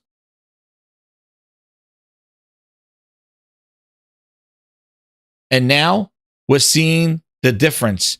The Pro ran around the corner, and now it's doing the sprint all by itself with the PS5 Pro. Now, I'm not going to go into like the whole thing of like, you know, is GTA going to be 60 frames? Is it, you know, Detective Siege, you know, I podcast with him on Mooch's show. He seems like a great guy. But again, it's all stemming from him with the PSVR, the PSSR update in May. That's going to be doing this. And also he's saying that the pros, they're working closely. The PlayStation ninjas are working with Rockstar to get 60 frames as a PS5 Pro only enhancement. Whether it's true, whether it's not, I think at least this, I think that there will be a performance mode. I think it will be a performance mode on PlayStation. I think it'll be I think there'll be a performance mode on all of them, actually, except the S. But if there is going to be a performance mode, it's going to be on the PlayStation. And I wouldn't be surprised if what he's saying is that GTA and Rockstar and PlayStation are working very close together to have even a GTA 6 bundle. Listen, I think it's funny how convenient RMA comes in here and says console gaming is dead when he knows the only place to play the biggest game of the century in GTA 6 is going to be on console. So you need to come back post GTA 6 and tell me about that bullshit. Because GTA 6 is going to carry console gaming even further than where it is at now. And that's what it is. And I think it's hilarious that everybody wants console gaming dead so fast when the biggest game of the century is coming out in GTA 6. And the fact that PlayStation is going to associate itself with GTA 6 and PlayStation, I feel like this is going to be GTA 3 all over again. What GTA 3 did to the PlayStation 2, I think PlayStation 5 is going to go lights out with GTA 6, and they're going to have the most incredible, like, things are going to be flying, because it is going to move that entire generation of PlayStation 4 users, and it is going to move an entire pissed off Xbox fan base that has no future because Microsoft is not clear at all. And it is going to create a huge funnel of GTA 6 and PlayStation 5s. And if that PlayStation 5 Pro gets that 60 frames performance mode, and it's the only place to get it, like, I don't think that's going to be a huge reason for a lot of people, but I do think it's going to say plays best on the PS5 Pro. It's definitely going to persuade a lot of people to go that route.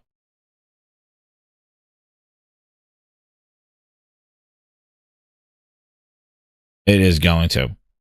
So I feel that that they're not ready for what GTA 6 is going to do. And here's this Detective Seeds here. So he's been talking about it. He has an engineer over at Rockstar PlayStation, an engineer that he talks to, that he has some info. They said GTA 6 has been and continues to hit 60 frames while being optimized for the Pro on multiple graphical settings. PS engineers, the ninjas, are assisting with the optimization due to new tech being implemented and rolled out with a current target of May 2026. So basically, it's the evolution of PSSR, and Cerny alluded to this, but they never said when it's coming out. But apparently, it's coming out around May with GTA 6. They're assisting on several other Rockstar titles that are rolling out in the near future. PS5 Pro 2026 update. As of right now, 60 frames is being achieved on the Pro only. This could obviously change before release. So he's not saying that the Pro only is going to get it, because everybody's running with the Pro is going to get it only. It may come to the other ones, but right now it's only on the Pro. It's anticipated GTA 6 will have multiple graphical options on the PS5 Pro on release. Also, Rockstar PlayStation marketing deal is what's allowing and encouraging this collaboration optimization. Should see several GTA 6 PS bundles in the next marketing push. This info is from a PlayStation engineer who has provided highly accurate, verified several times in the past. So that's Detective Seeds, what he's saying. And hey, man, if that's all true, it sounds about right. Like, I want to say, like, oh, no way. Like, it sounds about right. And the push that they're going to have with GTA 6, like, dude, they launched the PS5 with a GTA announcement and giving $1 million of bucks for every month that you had a PSN. And to sit here and think that the PS5 Pro will not take advantage of GTA 6, you're a fool.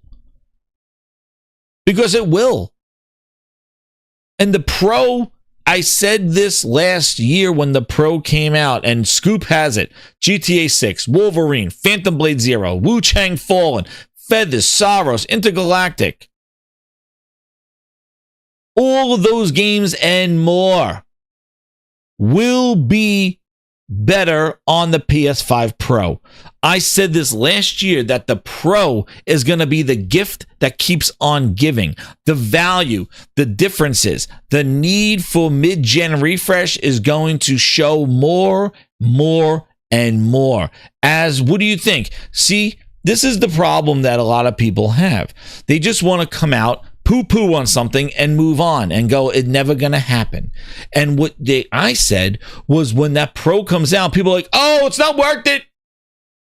PSSR just works on a game, it don't work. And it's like, wait a second, dude. We're not even getting started. And guess what?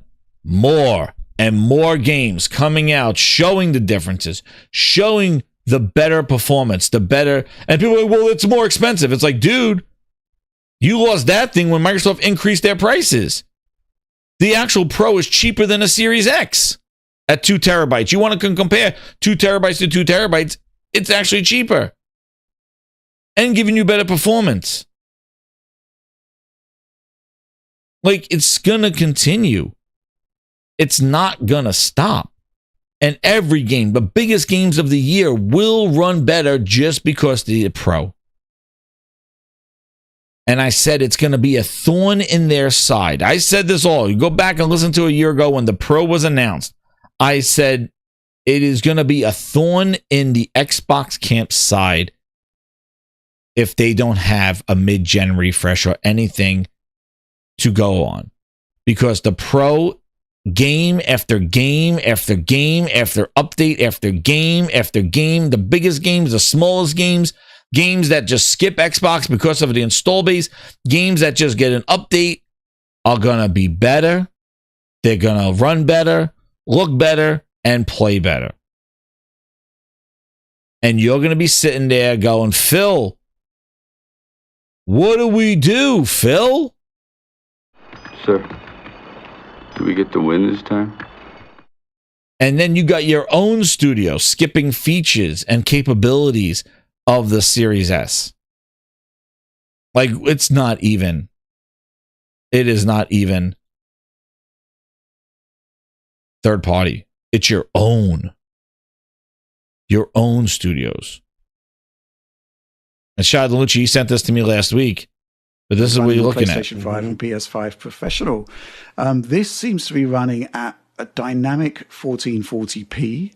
And typically the PlayStation 5 version is lower, slightly lower.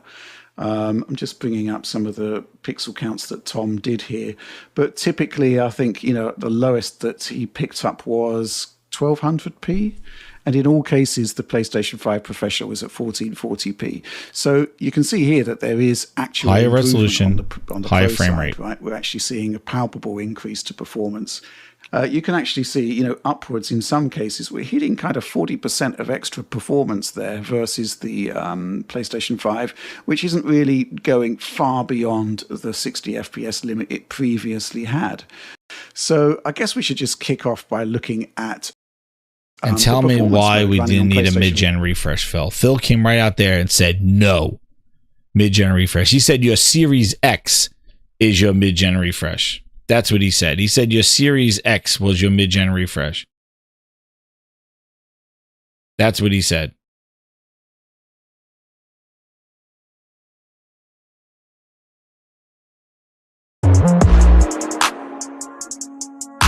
He said this was your mid-gen refresh.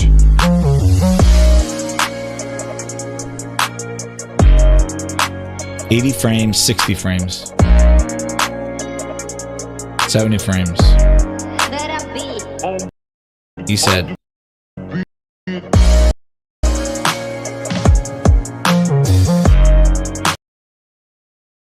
That's what he said. Who needs a mid-gen refresh? And when they looked at this, Dusty Bin came running out there. He said, hold on, I got to put my cookies down, he said. And, he came out there, he said. Dusty Bin said, why did he leave? A yen to cap for They put his cookies down. He goes, well, that's what a mid-gen refresh is more. It's more powerful. buying PS5 Pro. Time to make the cookies. He came running out there. The mid-gen refresh. Cannon to cap for Xbox and Glaze, and now He called you. He told you. Time to make the cookies. You asked hard questions, right? You asked all those hard questions, right? Any news about? What did he say to you? What did Phil say to you? Look at the look, 77, 8. What did Phil say to you, Dusty? Wait, what did he say to you? About some sort of mid-generation refresh for Xbox? No. Well, what did he say? So sad. Mid-gen refresh, Phil. Do you have any news about some sort of mid-generation refresh for Xbox? No. Nah, man. Dusty just can't get away. Dusty Ben asked Phil, is Starfield exclusive? Phil says no, I said no, red bitch. It's all coming. Man, Dusty keeps getting those straight up Phil Spencer no's right to his face. Yes, the hard questions last year. Phil, where's that mid-gen refresh? No. Starfield exclusive? No. Dusty Ben asked Phil, is Starfield exclusive? Phil says no, I said no, red bitch. It's all coming. They're like mushrooms. Feed them shit and keep them in the dark. Phil said you don't need a mid-gen refresh, and you got to deal with the Series S. Right? Right, Phil? Hard questions. There's those hard questions. Do you have any news about some sort of mid-generation refresh for Xbox? No. Do you have any news about some sort of mid-generation refresh for Xbox? No. We're You give him a double no. Do you no. have any news about some sort of mid-generation refresh for Xbox? No. We're. But Stefan, he said this. Handheld? Yeah. Handheld? Yeah. Do you have any news about some sort of mid-generation refresh for Xbox? No. We did that. Handheld? Yeah. No.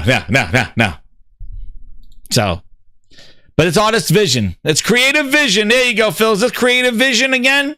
Our vision is to have 80 frames on the Pro and 60 frames on Xbox. That's my vision. Is this creative vision again? Or is this technical limitations? First off, the Series X was more powerful than the PS5, so you should be close. Nah. Look, Grind, is this? I said the distance between the S so weak, the price is going up, the power is going down, and the Pro is sitting there, and it's going to keep on giving. And giving. You got and I'm to every game. Borderlands, Wuchang. Look, you saw Wuchang. That was another game that has a higher performance mode frame rates. Keep going. Borderlands, GTA, Battlefield, Call of Duty, their own games, Outer Worlds 2. It does not stop. And the fact that Phil sat there and said, no mid-gen refresh, you got what we gave you, you eat it, and you're going to like it. That's what he says. And he loves the black one. I can go directly to blacknets. We're doing right now the increased storage on the Series S. The black one, yeah. That's what we actually call it, is the black. I can go directly to blacknets. Yeah, that's right. That's where he's going. But this is going to be constantly hurting them. And like I said, whether it's the the tough development, the power differential, the sales, the install base, the purchasing habits, the ease of development use, none of it, all of it, has caused games to skip Xbox, to underperform, to miss out on features, miss out on games. Like, we're going OG Xbox here. Yeah, Don John, you weren't here when you heard Phil's quote? Yeah. A new one for PHILNESS. We did that. We're doing right now the increased storage on the Series S. The black one, yeah. That's what we actually call it, is the black. But I can go directly to blackness. There you go, Phil, man. But Grindhouse, epic show, and you've earned it. You've all earned it, Grindhouse. With the chats, the VIPs, you're gonna have a nice musical extraordinaire DJ Grinder in the house. But I want to thank you all. Hit that like button and subscribe here to the Gaming Grindhouse. We are just shy of 3,100 grinders. And the content is going to keep on rolling. The receipts keep on coming. And the fun never stops here at the Gaming Grindhouse. So hit that like, share it out, subscribe if you're new. We're on our way. And more music, more clips, more memes, more jokes, everything coming your way. And most importantly, more games. Game and Grinds are kicking off. Everybody's liking those. I'm enjoying them because I get the podcast and game at the same time and game with all you out there. But no Gaming Grindhouse is complete without an incredible musical outro. And this is one of those incredible shows, Grinders. You've hit all the goals. You've met the challenges of the Gaming Grindhouse, and I appreciate all your support. And the only thing I can do is pay it forward and give it to you back. So, Grinders, get ready. I'm going to be dropping some songs, too, for the VIPs and for that. And actually, for those that have stayed, I'm gonna come over here and I gifted out a couple last time, and I'm gonna gift out some VIPs because I want you to have access to some of the music as well. So let me come here and let's see what I need to do here. Can I do it? I think I can. I think I could do it. And I can hear myself there. And let me pay it forward to you. I'm sending out 5 VIPs so you have access to some of this music that you're going to be listening to there. I got Rob Gomez. Who else did I get? Robert Lawrence, Annoying Unknowable, Gino DeMarco, Italian. There he is. Robert, and I got Picard 2005. Welcome to VIPs. Music drops will be coming your way this week. And if you got one, congrats. If you didn't get one, they're only $5 and you get access to the music and videos, and then upgrade for Grinds Pass where you get access to all the music there. But we're going to DJ ourselves out of here, Grinders, with an epic show. And I want to thank everybody for hanging in there and enjoying the Gaming Grindhouse. So these are some bangers. Grinders, you're going to be jamming. So wherever you are, put on some headphones and enjoy the tunes as DJ Phil Spencer, actually, he's just a meme. DJ Grinder in the house is going to start cooking. So get ready. We're warming up. Get the turntables ready. And let's start it. We're going to first start with the PS5. We've talked about how the PS5 has been awesome. So why don't we start off with the man himself? We'll start off with Dana Carvey, a.k.a. Mark Cerny. Take us in. Cerny! The genius. Hey, DJ! It's go time. Gaming Grindhouse music coming straight at you.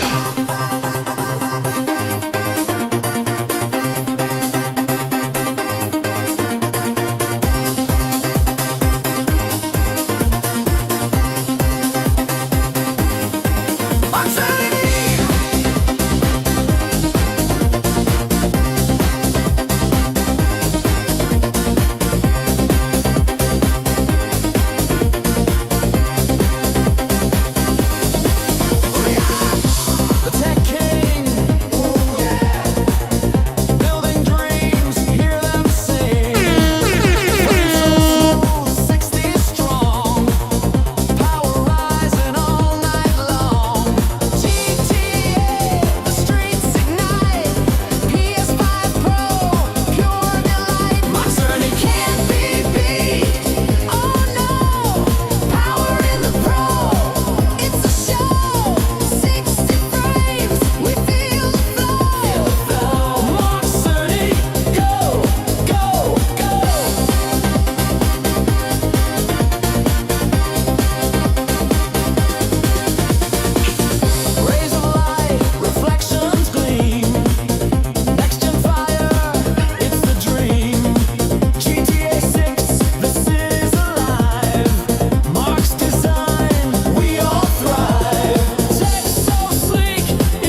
Uh-oh. DJ. My music. Oh, no.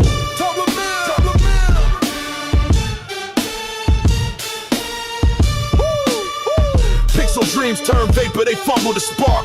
Left us stranded in the shadow, cancel perfect dark. Controllers cold, promises they don't deliver. Xbox in the gutter, drowning in the river. They suck again, yo, they suck again. Promises broken, no wins to defend. Suck again, bro, they suck again. Perfect darks, ghost haunts, what could have been? Used to flex consoles, now they flex excuses. Franchise graveyard, Terry E refuses. Green logo faded, no innovation reign. Lost in the pixels, they forgot the game. They suck again, yo, they suck again. The controllers lifeless, can't even pretend. Suck again, bro, they suck again. Dreams erased, can't press start again. Joysticks limp, the system's a clown. Games ain't fire, they burning it down. Broken disc, fans in the wind. Xbox falls while others ascend. Legacy in shambles, it's a hollow machine. They talk about the future, but the past was a scene. Perfect dark acts, now we stuck in the void. Xbox sucks again, dreams destroyed. Let's go, Grindhouse!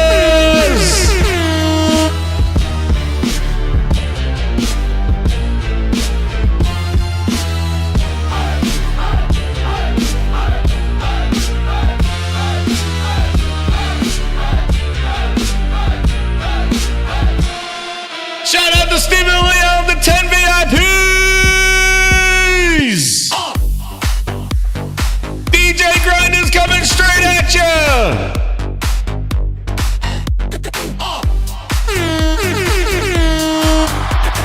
Oh yeah, you gonna like this one. In the suit, Matt with the grin, hands on the wheel, but the car's in a spin. Promise go, but the game's feel 10. Play count dropping, where do we begin? Game past dreams, but the service be glitching. Studios part, now they stuck in the kitchen. Recipes ruined, they burn ambition. Xbox logo looking like a demolition. Green light fades to a flicker in the night. Controller in hand, but it don't feel right.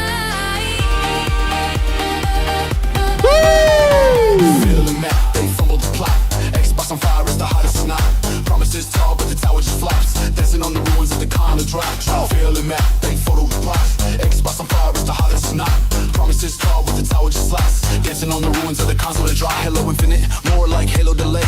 Crackdown 3, a mess of display. Fable, whisper then proof it's away.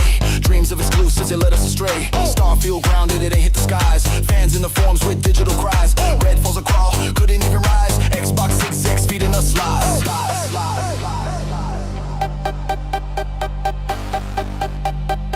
Oh yeah, we got some booty blues! Oh yeah, we're gonna take it down a notch, grinders. Ooh, let that beat down. It's some sad times, booty blues. Matt Booty snoozing, dreams of a feast. While Xbox exclusives, rest in peace. Deadlines missed, visions blurred. Studios begging, voices unheard. Game Pass buffet, but the plate ain't full. AAA promises, delivery no. Wakes up at noon, drops a sandwich tray. Lunch delivery, that's his claim to fame today. Booty's break room blues, what's the excuse? Sleeping on the job, games hit the snooze. Wake up, booty. Your players need proof, but all we get's a cold lunch and no juice. Booty's break room blues, what's the excuse? Sleeping on the job, games hit the snooze. Wake up, booty. Your players need proof, but all we get's a cold lunch and no juice. Gray logo glows, but the passion's dim. Studios sink while he's taking a swim. Crunch time comes, but he's no way seen. Caught napping while devs chase the dream. Creative pitches tossed like day old bread. Instead of new worlds, we get silence instead. Meetings turn to nap time, his schedule's a maze. Innovation locked in a perpetual haze. Booty's break room blues, what's the excuse? Sleeping on the job, games hit the snooze. Wake up, booty. Your players need proof, but all we get's a cold lunch and no juice. Booty's break room blues, what's the excuse? Sleeping on the job, games hit the snooze. Wake up, booty. Your players need proof, but all we get's a cold lunch and no juice. Booty's break room blues, blues, blues.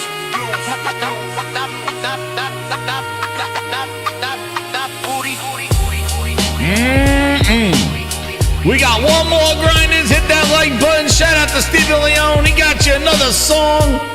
We're wrapping up with some Booster Blues. We're taking it back 80s rock style. Powerful. Get the lighters in the air. For the Series S booster is no more. Tone it down. It's late night.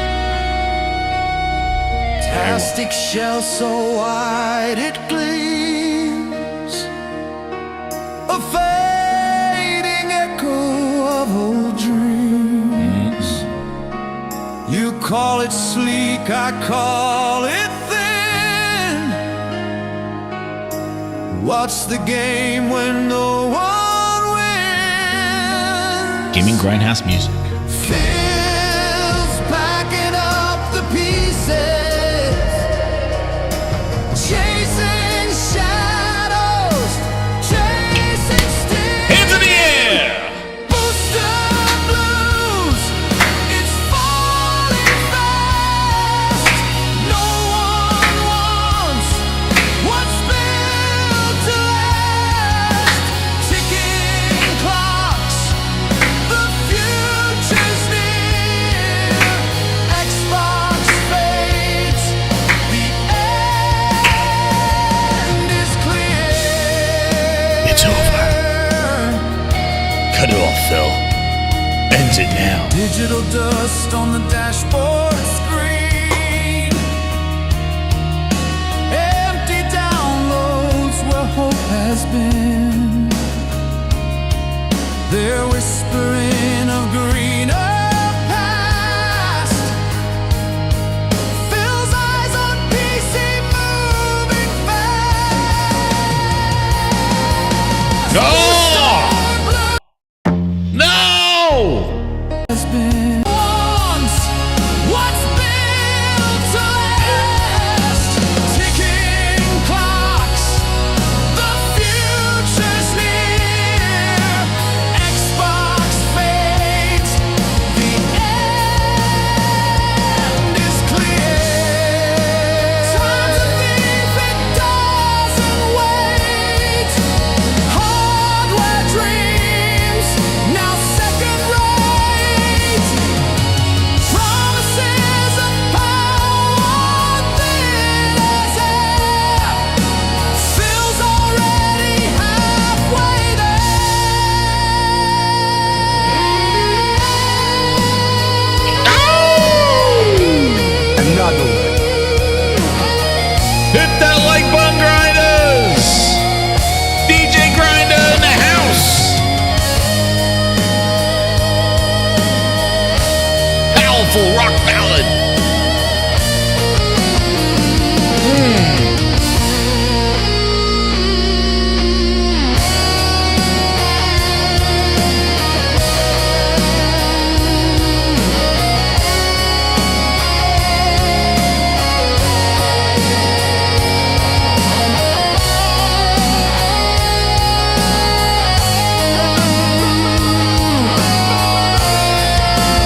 Thank you.